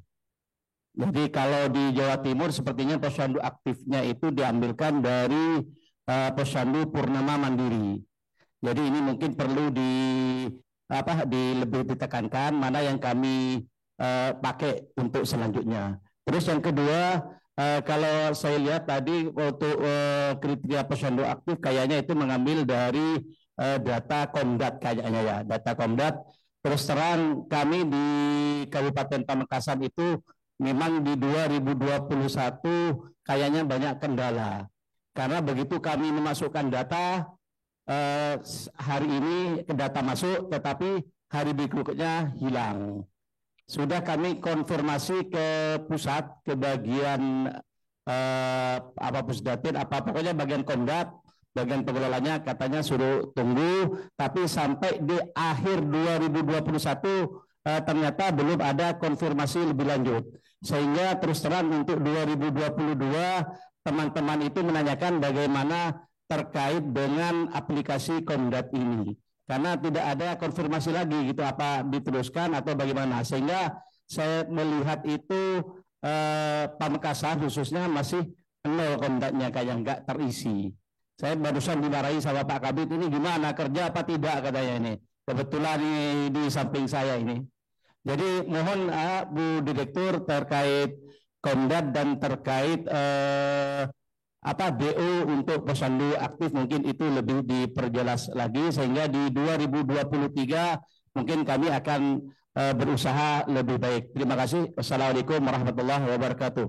Waalaikumsalam Waalaikumsalam. warahmatullahi wabarakatuh. Saya jawab langsung ya, Mbak. Jadi mohon maaf karena Ibu Direktur setelah ini masih ada acara ya. Jadi kami sepakati satu pertanyaan saja dari Pak Rizky. Monggo Ibu. Iya, Pak Rizky. Saya jawab langsung. Nanti kami bisa kirimkan acuan dari posyandu aktif. Memang kan sekarang kita lagi sounding tentang posyandu aktif, bagaimana diharapkan nanti posyandu aktif itu memang sudah mulai aktif di tahun 2023. Jadi saat ini kami mulai membenahi dan nanti ada acuan terkait dengan posyandu aktif tersebut gitu. Nah, kalau data Komdat itu nanti akan saya tanyakan Pak data Komdat itu bagaimana untuk Pamekasan, karena memang nggak Bapak aja gitu, jadi ada beberapa yang mengalami hal yang sama gitu. Jadi secepat mungkin nanti terkait dengan yang data Komdat dan posyandu aktif akan kami kabarkan. Saat ini memang kita sedang mensounding terkait dengan posyandu aktif, Pak. Nanti ada acuannya kok. Jadi nggak usah ragu, nanti pasti akan kami seragamkan gitu ya. Dan itu sebetulnya intinya adalah di posyandu aktif itu bagaimana kita mendorong tadi yang paling dasar adalah Bumil itu periksa 6 kali, terus kemudian kalau itu bisa ada USG-nya gitu ya, diperiksa oleh dokter Karena kan dari 6 kali ada 2 kali dengan dokter. Terus kemudian yang dasar dulu, nanti kami akan apa namanya kirimkan acuannya. Gitu, terima kasih banyak. Nah, untuk data Komdat saya susulkan nanti ya Pak. Karena memang bukan Bapak aja sih, banyak juga yang mengeluh pertanyaan seperti ini. Gitu. Yun sewu Bu Widiawati. Kira-kira Ibu masih berkenan misalnya ada satu pertanyaan lagi? Iya, Boleh deh, agenda. jangan panjang-panjang soalnya saya udah mesti pindah. Bu. Monggo Mbak. Tadi agak Bagaimana? telat ya Bu, mulainya soalnya jadi saya Iya, agak mundur ya. Kita tadi mundur. Jadi mohon disampaikan yang singkat Mbak ya. Mbak Ya. Ajar, monggo. Oke. Karena agenda Ibu cukup padat Oke, memang. makasih banyak Bu Dining. Mohon maaf sebelumnya Ibu Direktur Promkes. Kita sekarang di kabupaten lagi urgent terkait dengan antropometri. Kalau berdasarkan KMK Bu, yang terakhir bahwa yang diakui untuk pelaksanaan posyandu dalam penimbangan adalah menggunakan digital. Masalahnya kami sebagian besar masih menggunakan dajin. Nah, kami menunggu surat keputusan terkait dengan penarikan dajin, Bu. Apa betul akan ditarik atau semuanya akan digunakan dengan digital? Itu saja, Bu, karena sekarang sudah datang antropometri besar-besaran gitu. Terima kasih. Iya Bu, kalau bisa memang pakai antropometri Bu, gitu. Karena kan memang dari kami dari Kemenkes sedang bagaimana membagi, menyalurkan dan melihat itu yang membutuhkan antropometri gitu ya Bu ya. Jadi kalau memang ada antropometri, monggo dipakai antropometrinya. Dacinya jangan nggak usah lagi. Nanti kalau misalnya itu saya juga belum ada surat edaran penarikan dacin, tetapi pemakaian antropometri itu harus dilakukan. Itu Ibu. Ya, ampun ya. Ya. Jadi nanti kita simpulkan belakangan. Aplaus sekali lagi untuk Ibu Direktur. Terima kasih banyak Bu Widiawati. Panjenengan sudah berkenan hadir pada sore hari ini. Monggo dipersilahkan kalau Ibu ada agenda lain. Ya, matur nuwun sangat Selamat sore, Ibu-ibu, matur nuwun. Bapak-bapak. Ya, sehat-sehat terus. Tambah 1 malam lagi, Bapak Ibu, biar enak mumpung lagi kumpul-kumpul. Ya, setuju tuh ada yang angkat jempol gitu. Dua Ya. malam, Bu, gitu ya. Oke, matur nuwun, saya pamit. Sehat selalu untuk kita semua dan selalu semangat. Matur nuwun. Matur Assalamualaikum. nuwun, matur nuwun.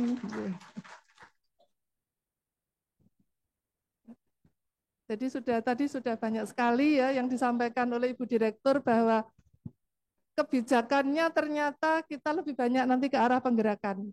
Sasarannya posyandu aktif, germas ya.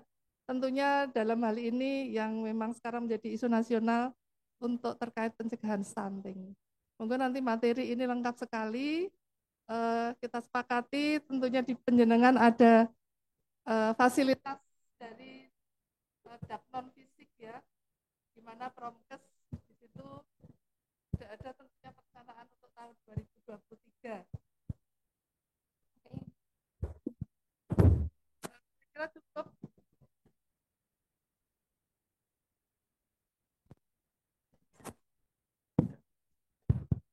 Untuk materi yang pertama kita akhiri. Mbak Lestari untuk narasumber kedua dari Yun Sewu dari FKM UNER sudah hadir.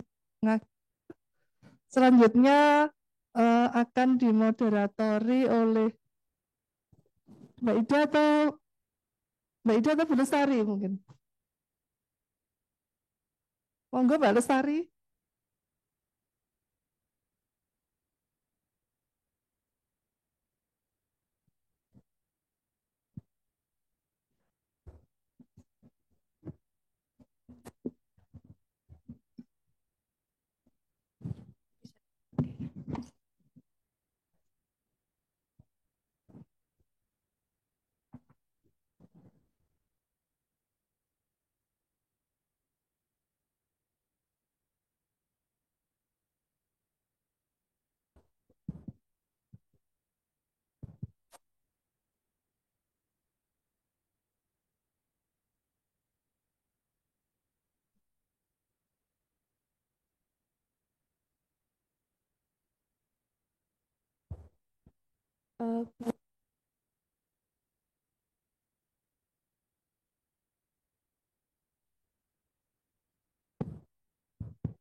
Cek, cek.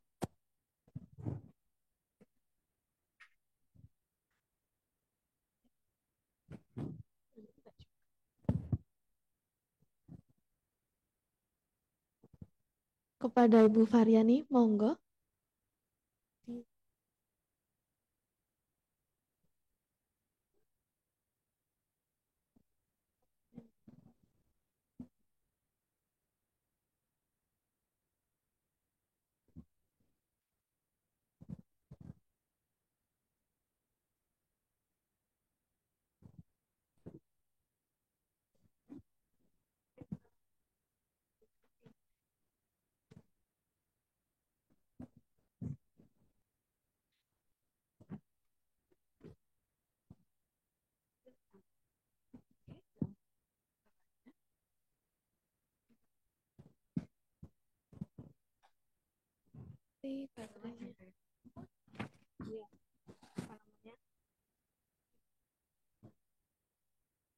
Ini Mbak Ida ya?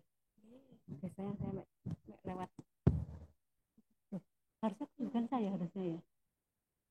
Harusnya kan sekarang masih ada lagi ya.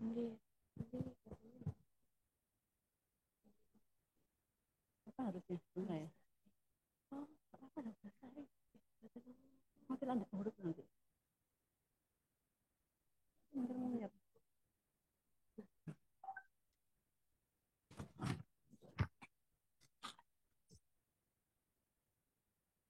Lestari yang mana?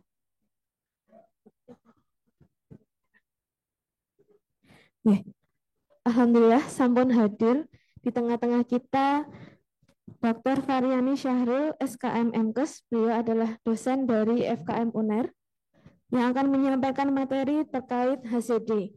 Nah, mungkin Bapak Ibu yang biasanya sering KAP, nah ini ada input baru lagi terkait HCD. Pengenalan apa itu HCD, sebagai tools, di samping ada KAP, ini juga ada HCD dan ada info terbaru bahwa tahun 2023 nanti akan ada pelatihan juga terkait HCD di 6 kota terpilih. Nanti monggo perkenalan terkait apa itu HCD, yang penasaran nanti bisa disampaikan langsung oleh beliaunya langsung oleh Dr. Varyani Syahrul, SKM MKes. Kepada Bu Varyani, dipersilakan. Saya izin di bawah saja ya. Oke, saya enggak biasa bicara duduk.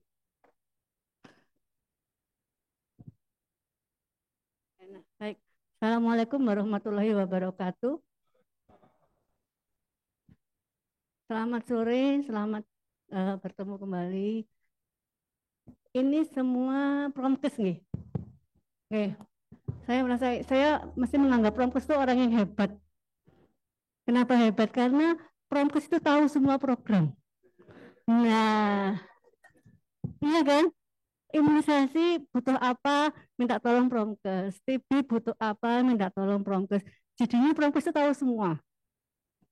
Betul apa betul? Betul.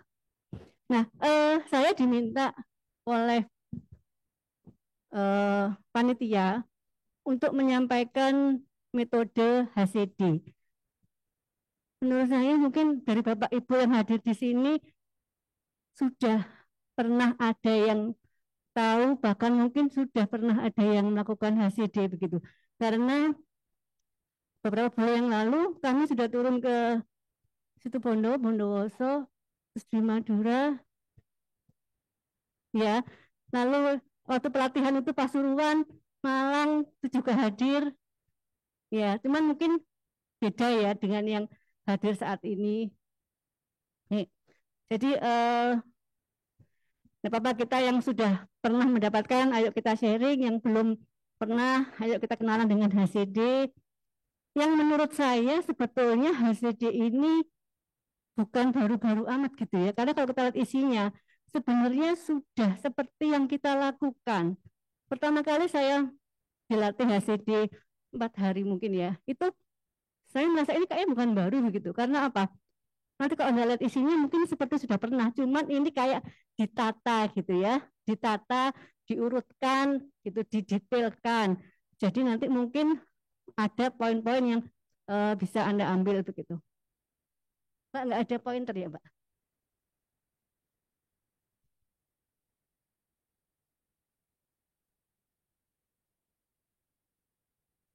Hmm?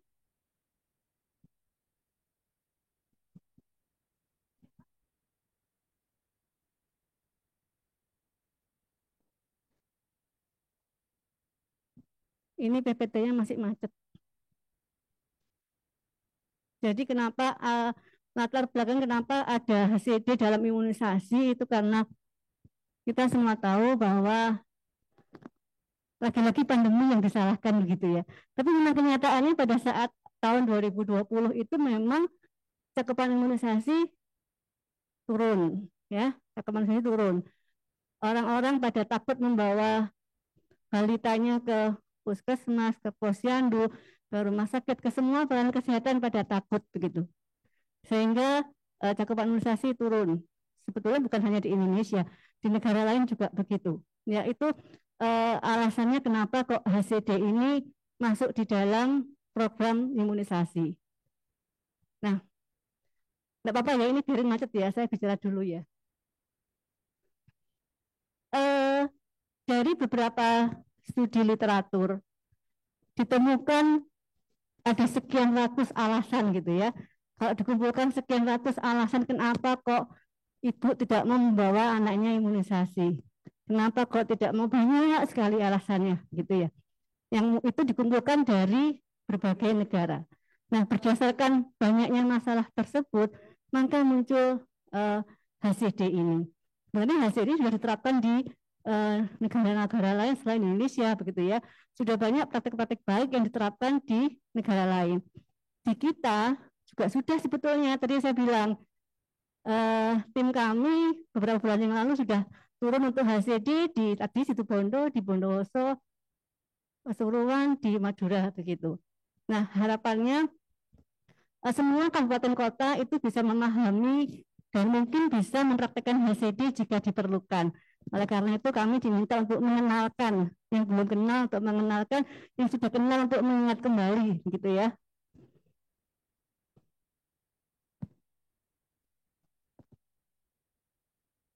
Saya bisa.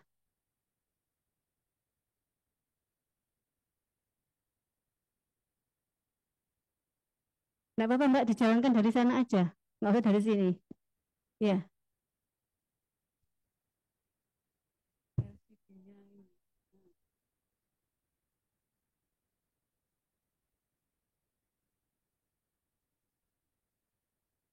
Nah, ini tadi yang saya sampaikan latar belakangnya. Ini nggak bisa ya. Ini adalah tadi latar belakang kenapa kok ada HCD. Ini juga mati Mbak, nggak nyala nih. Apa sudah? Ya. Terus turun. Nah, ini tadi saya bilang hasil dari systematic review ada 838 alasan kenapa masyarakat belum terimunisasi. Ini bukan hanya di Indonesia, di berbagai literatur. Kemudian ada 460 alasan kenapa masyarakat belum melakukan imunisasi. Jadi saking banyaknya gitu ya, jadi ini dikumpulkan dari berbagai macam literatur. Lalu bagaimana kita harus memperbaiki ini? Apa namanya? Orang program imunisasi masih minta bantuannya ke Promkes ya. Tolong saya dibantu untuk bagaimana caranya ini meningkatkan cakupan imunisasi gitu kan. Sehingga ada namanya HCD.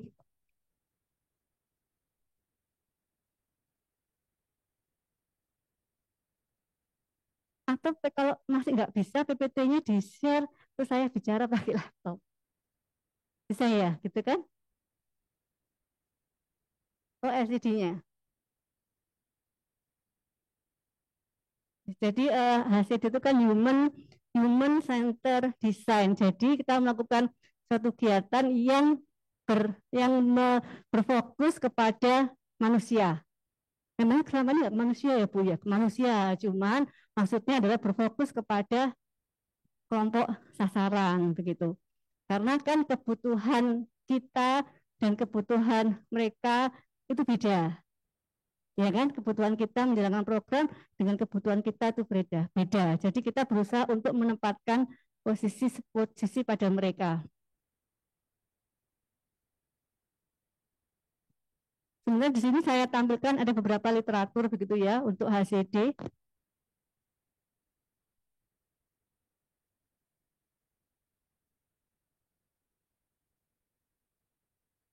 Nah, udah bisa ini.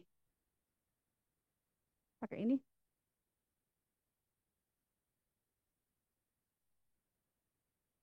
Bisa, Mbak? Oh, tukar. Oh, ini. Dikembalikan, Mbak. Dikembalikan. Apa-apa deh, saya bilang lanjut aja, begitu aja. Iya. Iya. Jadi, kembali. Sebenarnya HCD ini, lanjut, Mbak. HCD ini tidak hanya digunakan untuk program imunisasi, tapi untuk program kesehatan yang lain juga bisa menggunakan HCD. Cuman saat ini memang HCD itu diperuntukkan untuk meningkatkan cakupan imunisasi. Lanjut sudah ini. Nah, ini ada beberapa literatur. Kalau Anda mau searching di negara-negara lain sudah melakukan HCD ini. Lanjut untuk berbagai macam masalah gitu ya. Lanjut, Mbak. Ini di negara lain juga untuk vaksin di Filipina. Lanjut lagi untuk vaksin COVID pun juga sudah ada yang menggunakan metode HCD ini. Kalau di kita kayaknya COVID ini vaksin COVID lebih mudah ya. Lebih mudah atau lebih susah? Kalau saya merasa lebih mudah yang vaksin COVID ini karena orang dihadapkan langsung pada kenyataan bahwa segitu bahayanya loh, sehingga malah mencari, ya kan? Beda dengan imunisasi rutin lengkap lainnya. Kadang-kadang masyarakat tidak melihat kasat mata apa sih dampaknya, apa sih bahayanya begitu. COVID ini gampang kalau di sini menurut saya karena kepepet ya, didesak oleh ketakutan, kekhawatiran, keharusan. Atau kalau itu nggak bisa pergi, ya Pak, nggak bisa masuk mall, nggak bisa pergi, ya nggak bisa masuk mall. Jadi mau nggak mau berbondong-bondong untuk mencari vaksin. Lanjut, nah ini sekarang kita masuk ke apa itu HCD. HCD adalah suatu pendekatan yang berfokus kepada seseorang. Melalui HCD, kita mengamati tentang apa yang orang lain itu butuhkan, apa yang orang lain ketahui, apa yang orang-orang itu butuhkan untuk terhadap pelayanan imunisasi rutin. Ini HCD. Lanjut, Mbak. Nah, kan ini intinya ya, bagaimana kita bisa merancang program yang diinginkan sesuai dengan kebutuhan kelompok sasaran. Oleh karena itu hasil HCD itu di beberapa tempat bisa beda-beda karena masing-masing wilayah pasti punya keunikan sendiri-sendiri begitu. Lanjut, Mbak. Kalau ini sudah makanan sehari-hari Promkes ya. Yang ini yang saya sampaikan ini bahwa merancang layanan kesehatan yang sukses harus berfokus pada kelompok sasaran. Jadi saat Anda membuat media, ya kan? Kan kalau butuh media kan mintanya ke Promkes ya. Saat Anda membuat media, pasti kan memikirkan media ini untuk siapa sih kan begitu. Itu juga berfokus kepada sasaran. Lanjut, Mbak. Kita masuk ke HCD-nya. Nah, ada 12 langkah-langkah HCD. Membayangkan sudah, waduh 12. Banyak banget gitu ya. Tak ngapa-ngapain gitu ya. 12, menetapkan tujuan, persona, peta perjalanan, pemilihan tema, pembuatan panduan diskusi, penyelidikan cepat, analisis data, ke-8 mencari ide, pembuatan ide, purwarupa, uji coba, dan iterasi. Coba kita lihat satu persatu.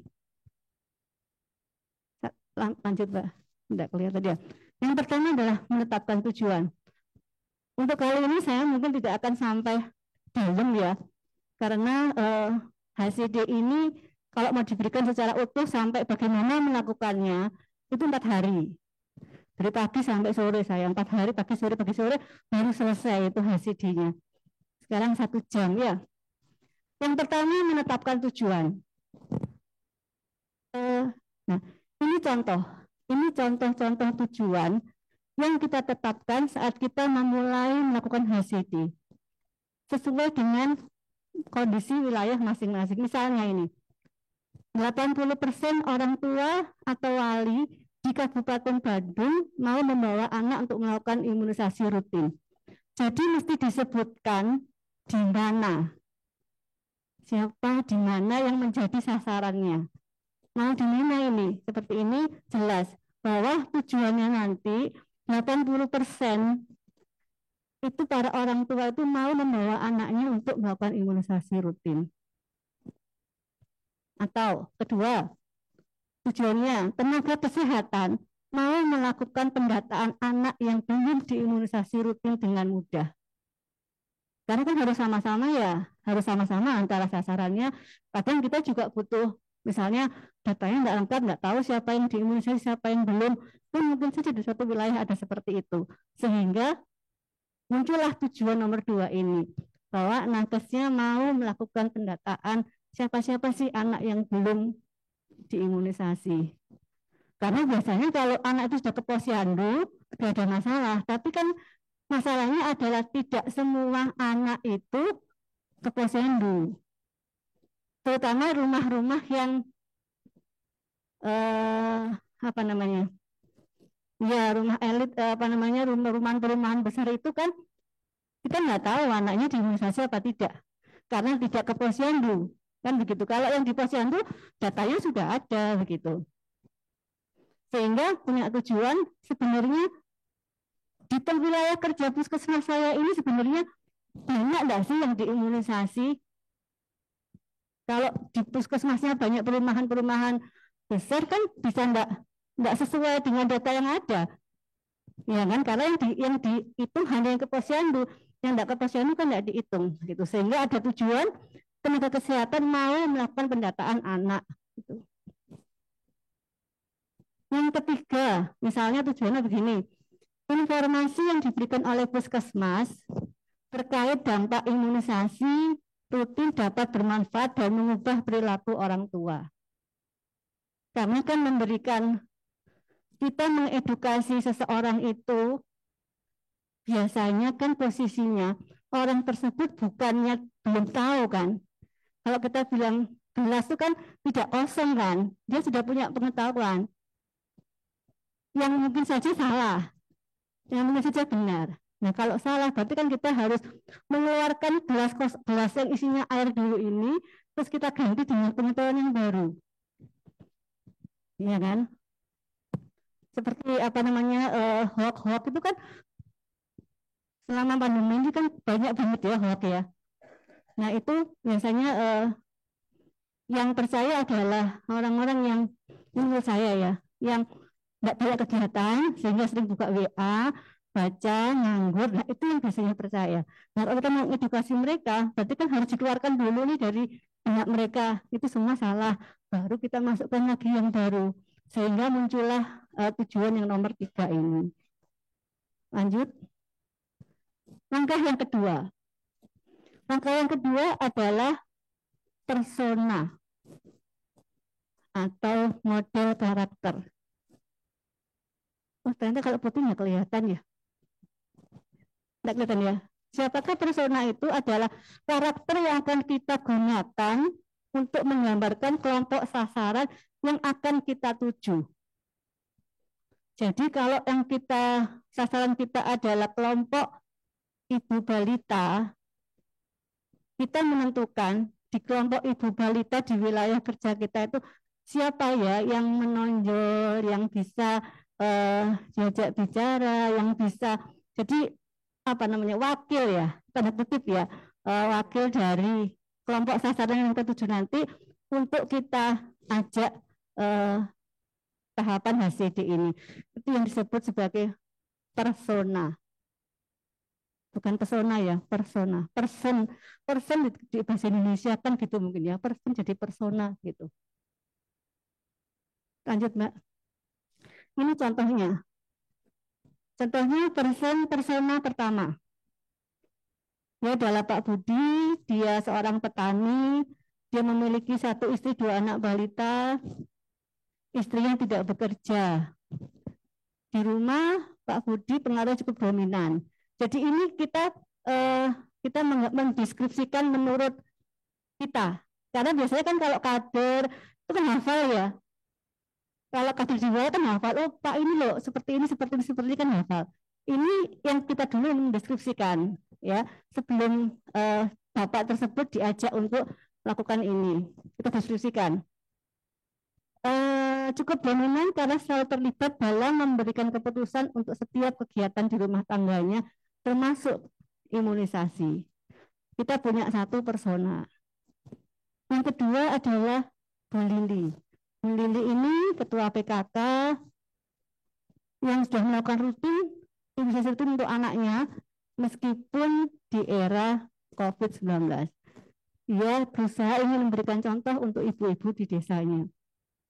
Jadi ini adalah persona, 2 orang persona yang akan kita ajak nanti untuk melakukan HCD ini. Lanjut, Mbak. Langkah yang ketiga. Langkah yang ketiga adalah peta perjalanan. Peta perjalanan ini nomor 1, enggak bisa ya. Nomor 1 adalah niat. Diawali dengan niat. Lalu pengetahuan, kesadaran, kepercayaan, lalu ke atas ya, ini ke sini, lalu terus ke tempat layanan, lalu pengalaman perawatan setelah layanan. Jadi persona tadi itu diajak bicarain mulai masuk persona tadi ya. Mulai dari dia niat pertama kali untuk membawa anaknya imunisasi itu apa? Dia cerita.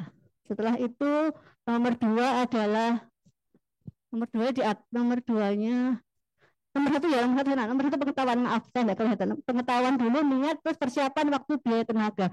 Bapak selama membawa anaknya ke puskesmas, ke posyandu, apa persiapan waktu? Lama Bu, pakai biaya transport, imunisasinya gratis, tapi kan saya jauh, saya meninggalkan pekerjaan saya dan seterusnya. Itu dirinci. Keempat adalah tempat layanan. Tempat layanannya panas misalnya, atau misalnya malah bagus, atau misalnya malah tidak ada antri atau antri, ya sesuai dengan apa yang dia rasakan, yang dirasakan oleh persona tadi. Lalu kelima adalah pengalaman selama mendapatkan pelayanan. Ada yang pengalamannya bagus, Bu bidannya bagus, Bu, baik, ramah. Atau ada yang enggak, Bu, itu kadernya judes, Bu, saya dimarah-marahi. Anak saya nangis dimarah-marahi. Ada kan, itu sudah capek ya, kadernya sudah capek. Kebetulan pas dia, anaknya nangis, rewel dimarah-marahi, sehingga muncullah itu.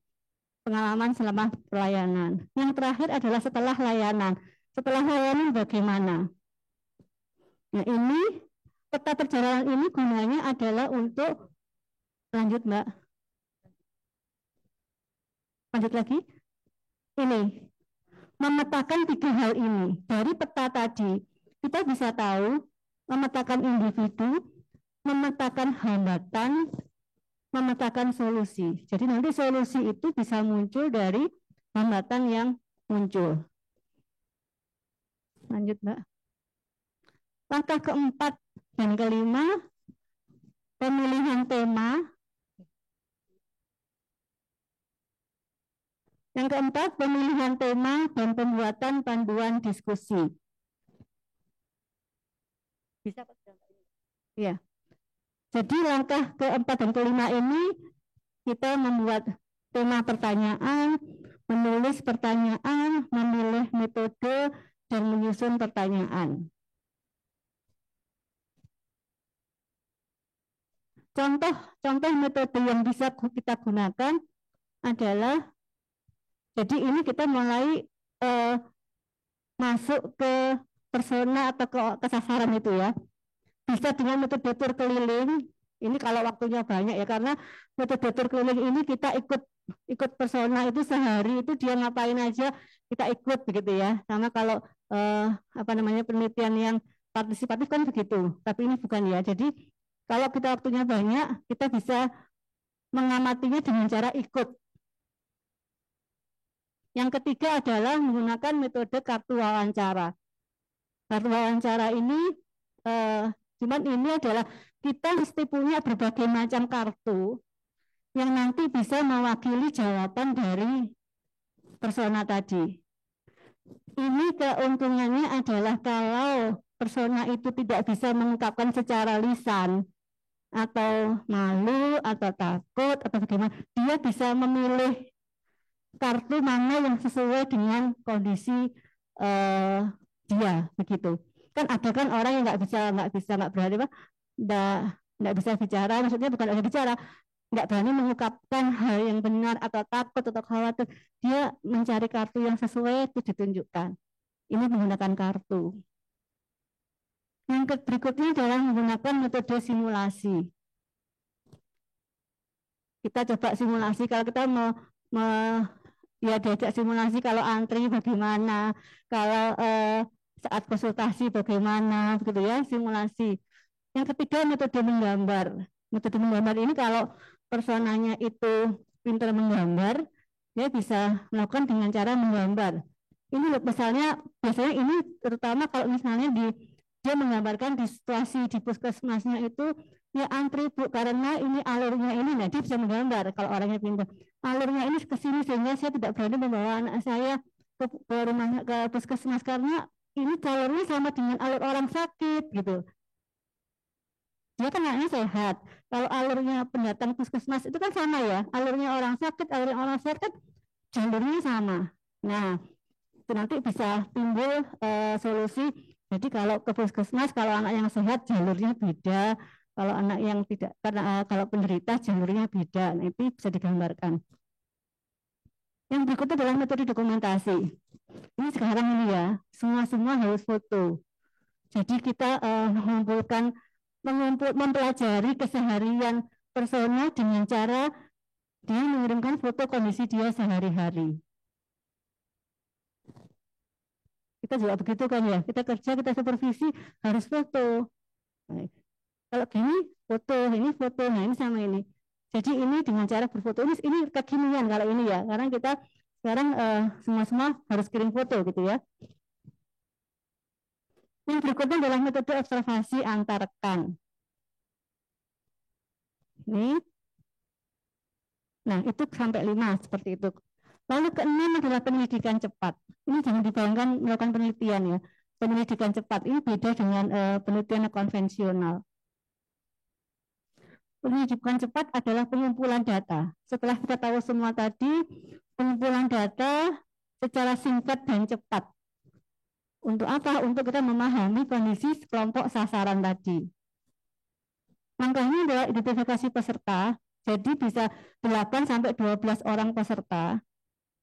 Kalau tadi persona bisa sedikit ya, ini kita mengundang peserta, mengundang sasaran, maksimal 12, jangan banyak-banyak. Kalau banyak-banyak nanti biasanya nggak bisa keluar ya. Kalau semakin banyak orang biasanya masalah itu nggak bisa keluar begitu ya. Semakin sedikit biasanya orang itu lebih bisa mengungkapkan hambatannya daripada kalau orang banyak. Jadi maksimal 12 gitu ya. Lalu memilih lokasi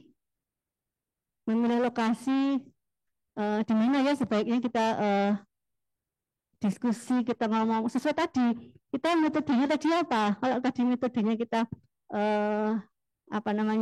pakai kartu atau misalnya simulasi, itu kan di mana lokasinya. Kesepakatan antara pelaksana HCD dengan kelompok sasarannya. Langsung dari kelompok sasaran tadi. Yang ketujuh adalah analisis data atau sintesis. Adalah suatu proses di mana kita akan melihat data-data yang sudah kita kumpulkan. Jadi saat kita melakukan HCD ini kita bawa ada form-form gitu ya, banyak ya, ada form-form gitu untuk kita isi. untuk kita isi setiap langkahnya. Jadi ada form-formnya begitu. Nah, dari catatan tadi kita lihat.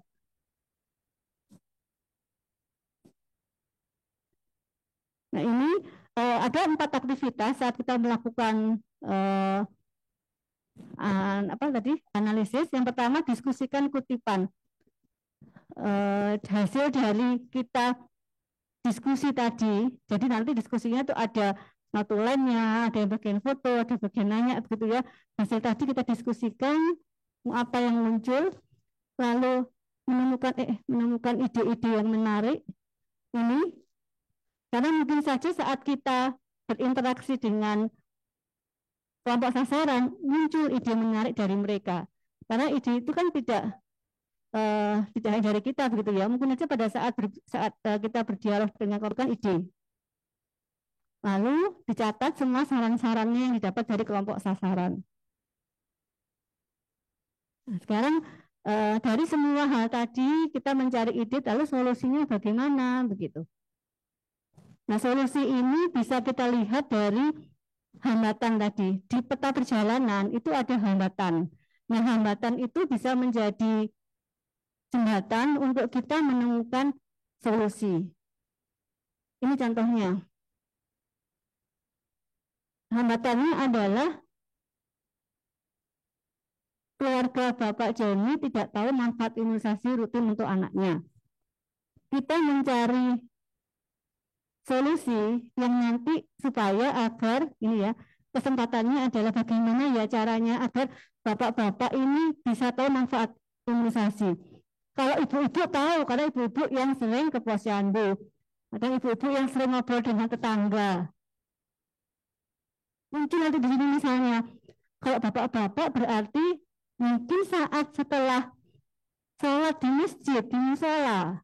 Nah, kita bisa punya ide ke situ. Kan bisa kan, kadang-kadang kalau saya di tempat saya soalnya bapak-bapaknya itu malah yang sering kumpul gitu ya, setelah sholat subuh, apalagi Sabtu Minggu, itu nggak pulang terus ngobrol di di teras masjid. Nah, itu bisa diberi peluang, itu peluang untuk memberikan info ke bapak-bapak. Kalau ibu udah biasa soalnya ke bapak-bapak. Nah, ini. Lalu berikutnya, motivasi tokoh masyarakat dapat dijadikan kesempatan. Terutama di Ponpes ya, di Ponpes kalau kiainya, kalau nyainya itu sudah mengimunisasikan anaknya, maka semua akan ikut. Tapi kalau tidak, semua tidak ikut jamaahnya, kan begitu. Nah, pada daerah-daerah yang seperti itu, kita bisa, kesempatannya adalah kita bisa mencari ide yang berhubungan dengan tokoh tadi. Ini tadi ibu ya, kalau misalnya hambatannya adalah ibunya, karena misalnya antrinya panjang, dia bawa 2 anaknya, gimana caranya ya? Yang tadi saya bilang mungkin di puskesmasnya ada area bermain untuk anak-anak, nah, seterusnya. Ini kesempatan nih. Ini kesempatan untuk kita bisa merancang berdasarkan hambatan ini tadi. Yang ke-9, pembuatan ide. Ini sudah ya, membuat ide, sudah saya jelaskan. Yang ke-10, ini ide. Contoh proses pembuatan ide tadi yang saya sampaikan tadi ya. Hambatannya kita memilih. Jadi kita tidak usah bertarget bahwa semua hambatan itu kita selesaikan. Susah ya, kita pilih hambatan, kan hambatannya munculnya banyak dari persona tadi. Lalu kita pilih. Misalnya ini, tidak mengimunisasi anaknya karena takut dengan TB. Ini kan masih banyak ya, ini hambatan yang kita pilih. Lalu kita mengumpulkan ide, tim ya, tim tanpa sasaran, tim itu kira-kira solusinya apa ya untuk supaya ibu-ibu itu mau membawa anaknya imunisasi. Yang pertama, memberikan informasi terkait TB, ini sudah pasti. Tapi kalau cuma ini saja, nanti juga belum tentu juga anaknya mau, ibunya mau membawa gitu ya. Sudah bawa-bawa dikasih tetap aja nggak mau.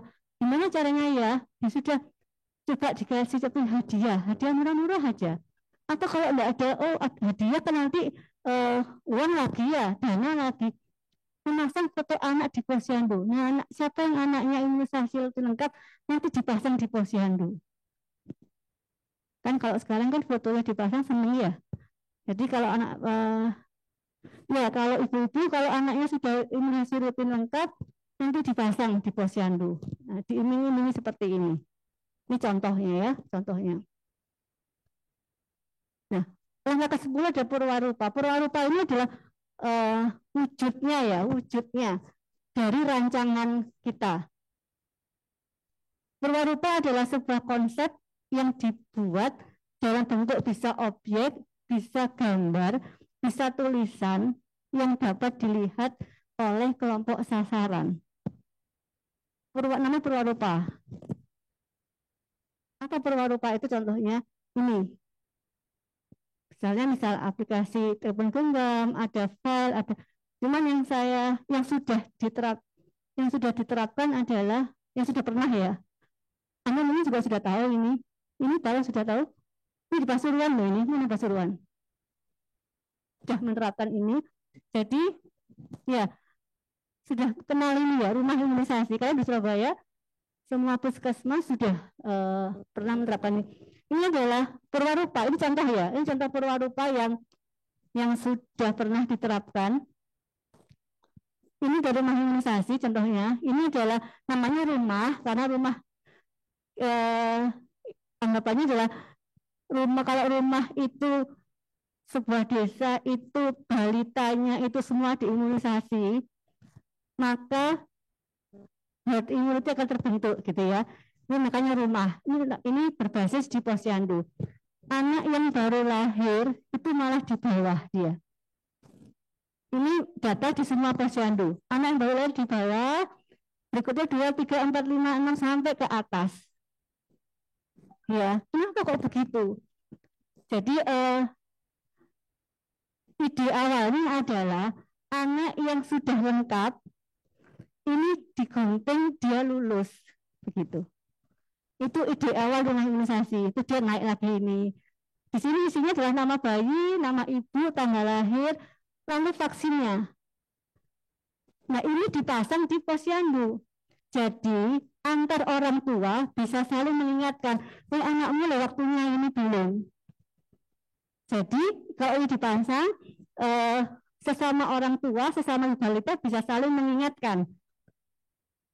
Rumah imunisasi ini insya Allah sebelum pandemi ya, itu berhasil meningkatkan cakupan imunisasi di Surabaya. Dengan adanya ini, jadi dipasang antar ibu itu bisa saling mengingatkan. Seperti itu. Cuman kalau ide awalnya dipotong, digunting, lulus, kemarin itu beberapa waktu itu, jangan Bu, sayang nanti kalau digunting nanti hilang, datanya nggak ada gitu ya. Ya sudah, jadi kesepakatannya adalah tidak digunting, dibiarkan saja. Jadi yang sudah lulus dikasih tanda ini sudah lulus. Gitu. Ini saya pindah ditulis di sini. Oh dia pindah gitu.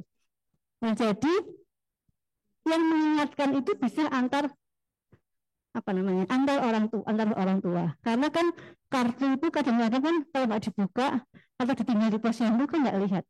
Kalau ini dia bisa saling mengingatkan. Ini contoh dari purwarupa.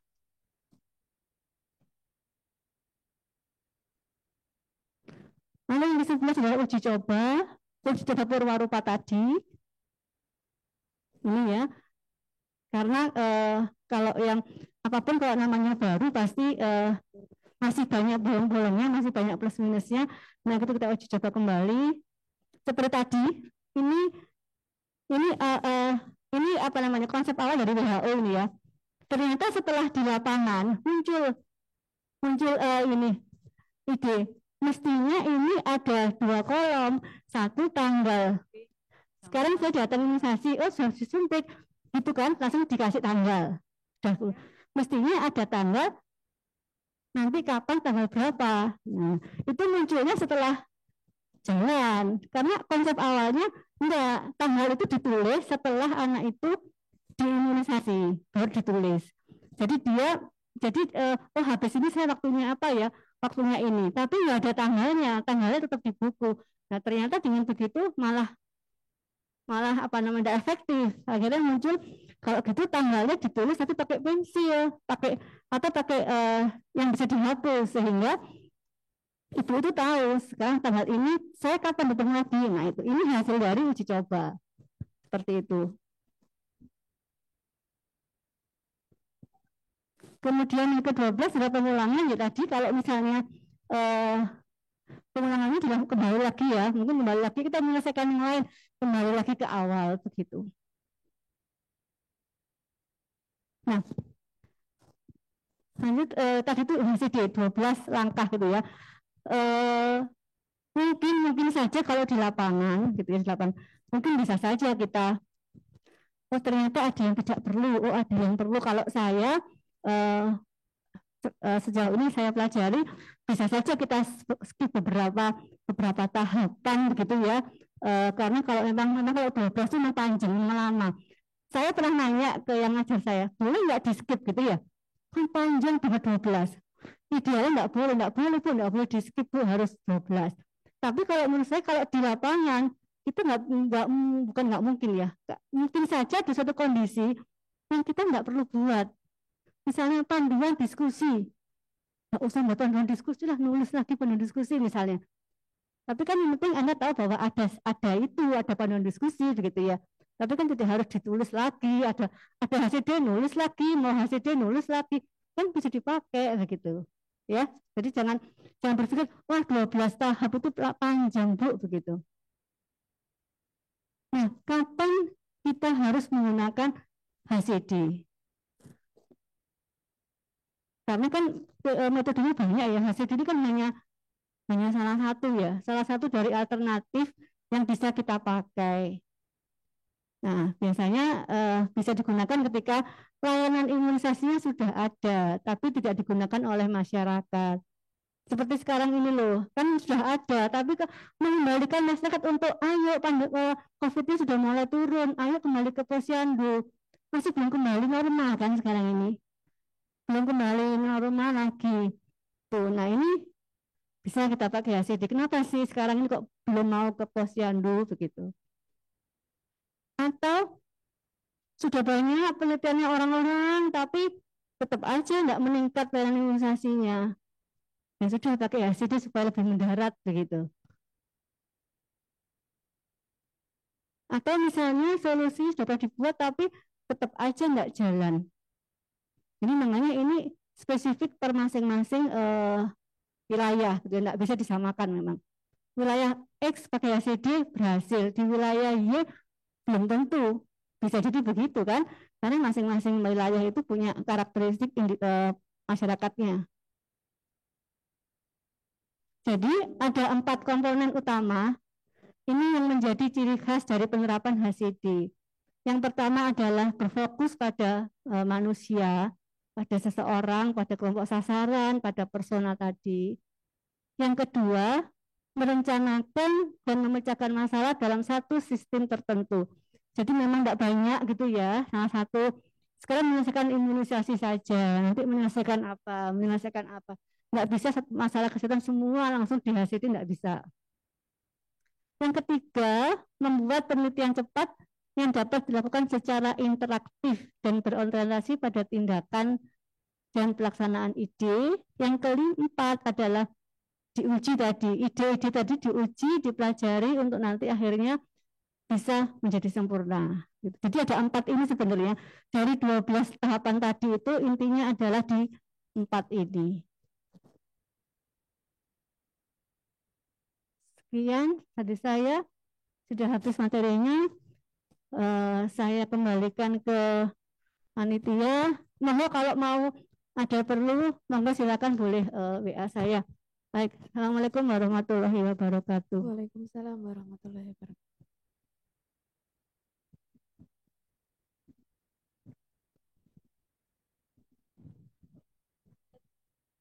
Baik, terima kasih Bu Faryani. Jadi HCD merupakan suatu pendekatan yang berfokus pada seseorang. Melalui HCD kita dapat mengamati tentang apa yang orang butuhkan, ketahui, dan lakukan dalam keseharian mereka. Salah satunya juga dapat mencari tahu tentang kebutuhan masyarakat terhadap pelayanan imunisasi rutin.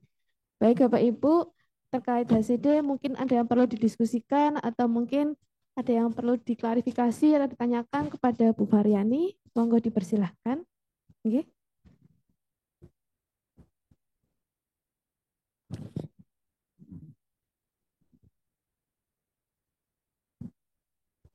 Terima kasih Bu. Saya Krisna dari Pacitan. Menanggapi untuk langkah yang keempat dan kelima, apakah ada kata atau pertanyaan kunci yang bisa membantu kita untuk merangsang dari persona tadi menyusun ke langkah selanjutnya. Jadi ada memang menyusun lebih ke fokus ke titik tertentu begitu.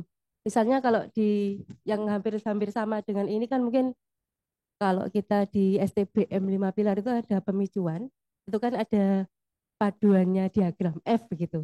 Nah, di langkah 4 ini apakah ada kata atau pertanyaan kunci yang akan mengiring kita ke sana? Matur nuwun. Di langkah 4, coba Mbak, langkah 4 Mbak. Ya. Langsung dijawab, Bu Varian, atau ditampung dulu nggih? Oh, iya. Dijawab atau ditampung Iya, dulu? ditampung dulu aja. Oh, ditampung dulu. Iya. Baik, ada lagi yang mau bertanya? Oke. Baik.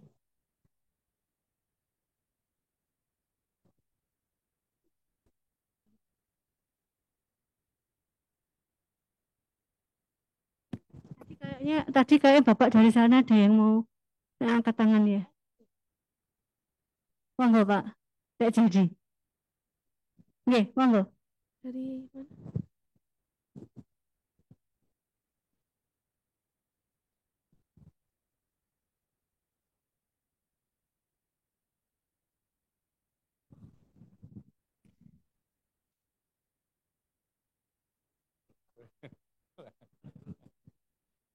Terus, terima kasih. Bismillahirrahmanirrahim. Assalamualaikum warahmatullahi wabarakatuh. Nama saya Rahul Khan, Bu, staf Promkes Kabupaten Pamekasan.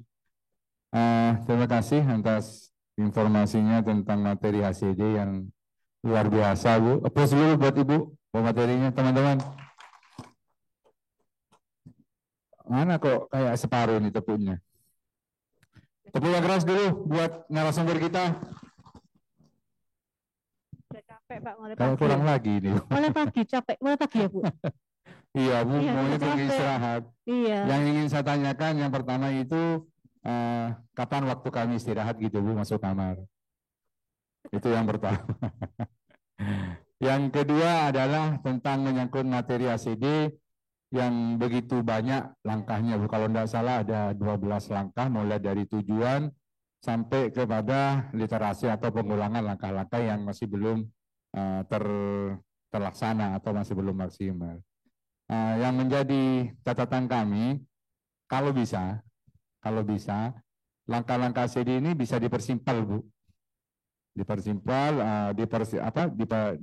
lebih disederhanakan agar langkah-langkah dalam menentukan penyebab dari suatu kegiatan yang belum tercapai itu bisa lebih mudah dihafalkan oleh kita sebagai pelaksana di tingkat lapangan. Cuman dari materi tentang langkah ACD ini saya kasih contoh misalkan rendahnya capaian imunisasi Bu. Kalau kita hubungkan dengan langkah-langkah di HCD ini yang Ibu paparkan, ini letaknya di mana Bu? Ya.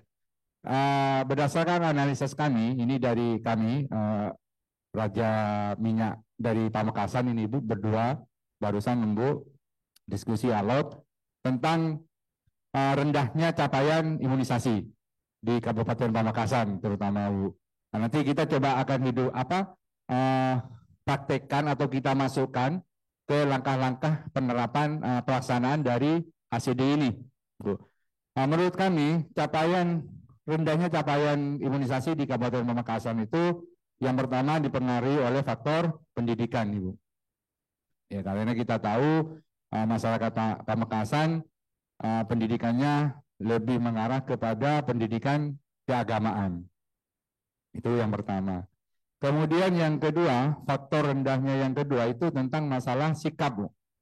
Ya, masih banyak masyarakat Pamekasan itu yang menolak untuk anaknya atau keluarganya diimunisasi atau divaksin, bahkan termasuk vaksin COVID mungkin Pamekasan masuk salah satu kabupaten yang terendah.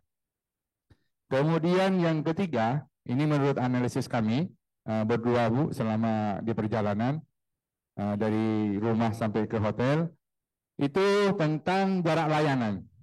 Ya, jarak layanan masih banyak tempat-tempat atau pelayanan imunisasi itu yang masih jauh dari masyarakat, sehingga masyarakat enggan untuk datang ke tempat layanan pelaksanaan imunisasi.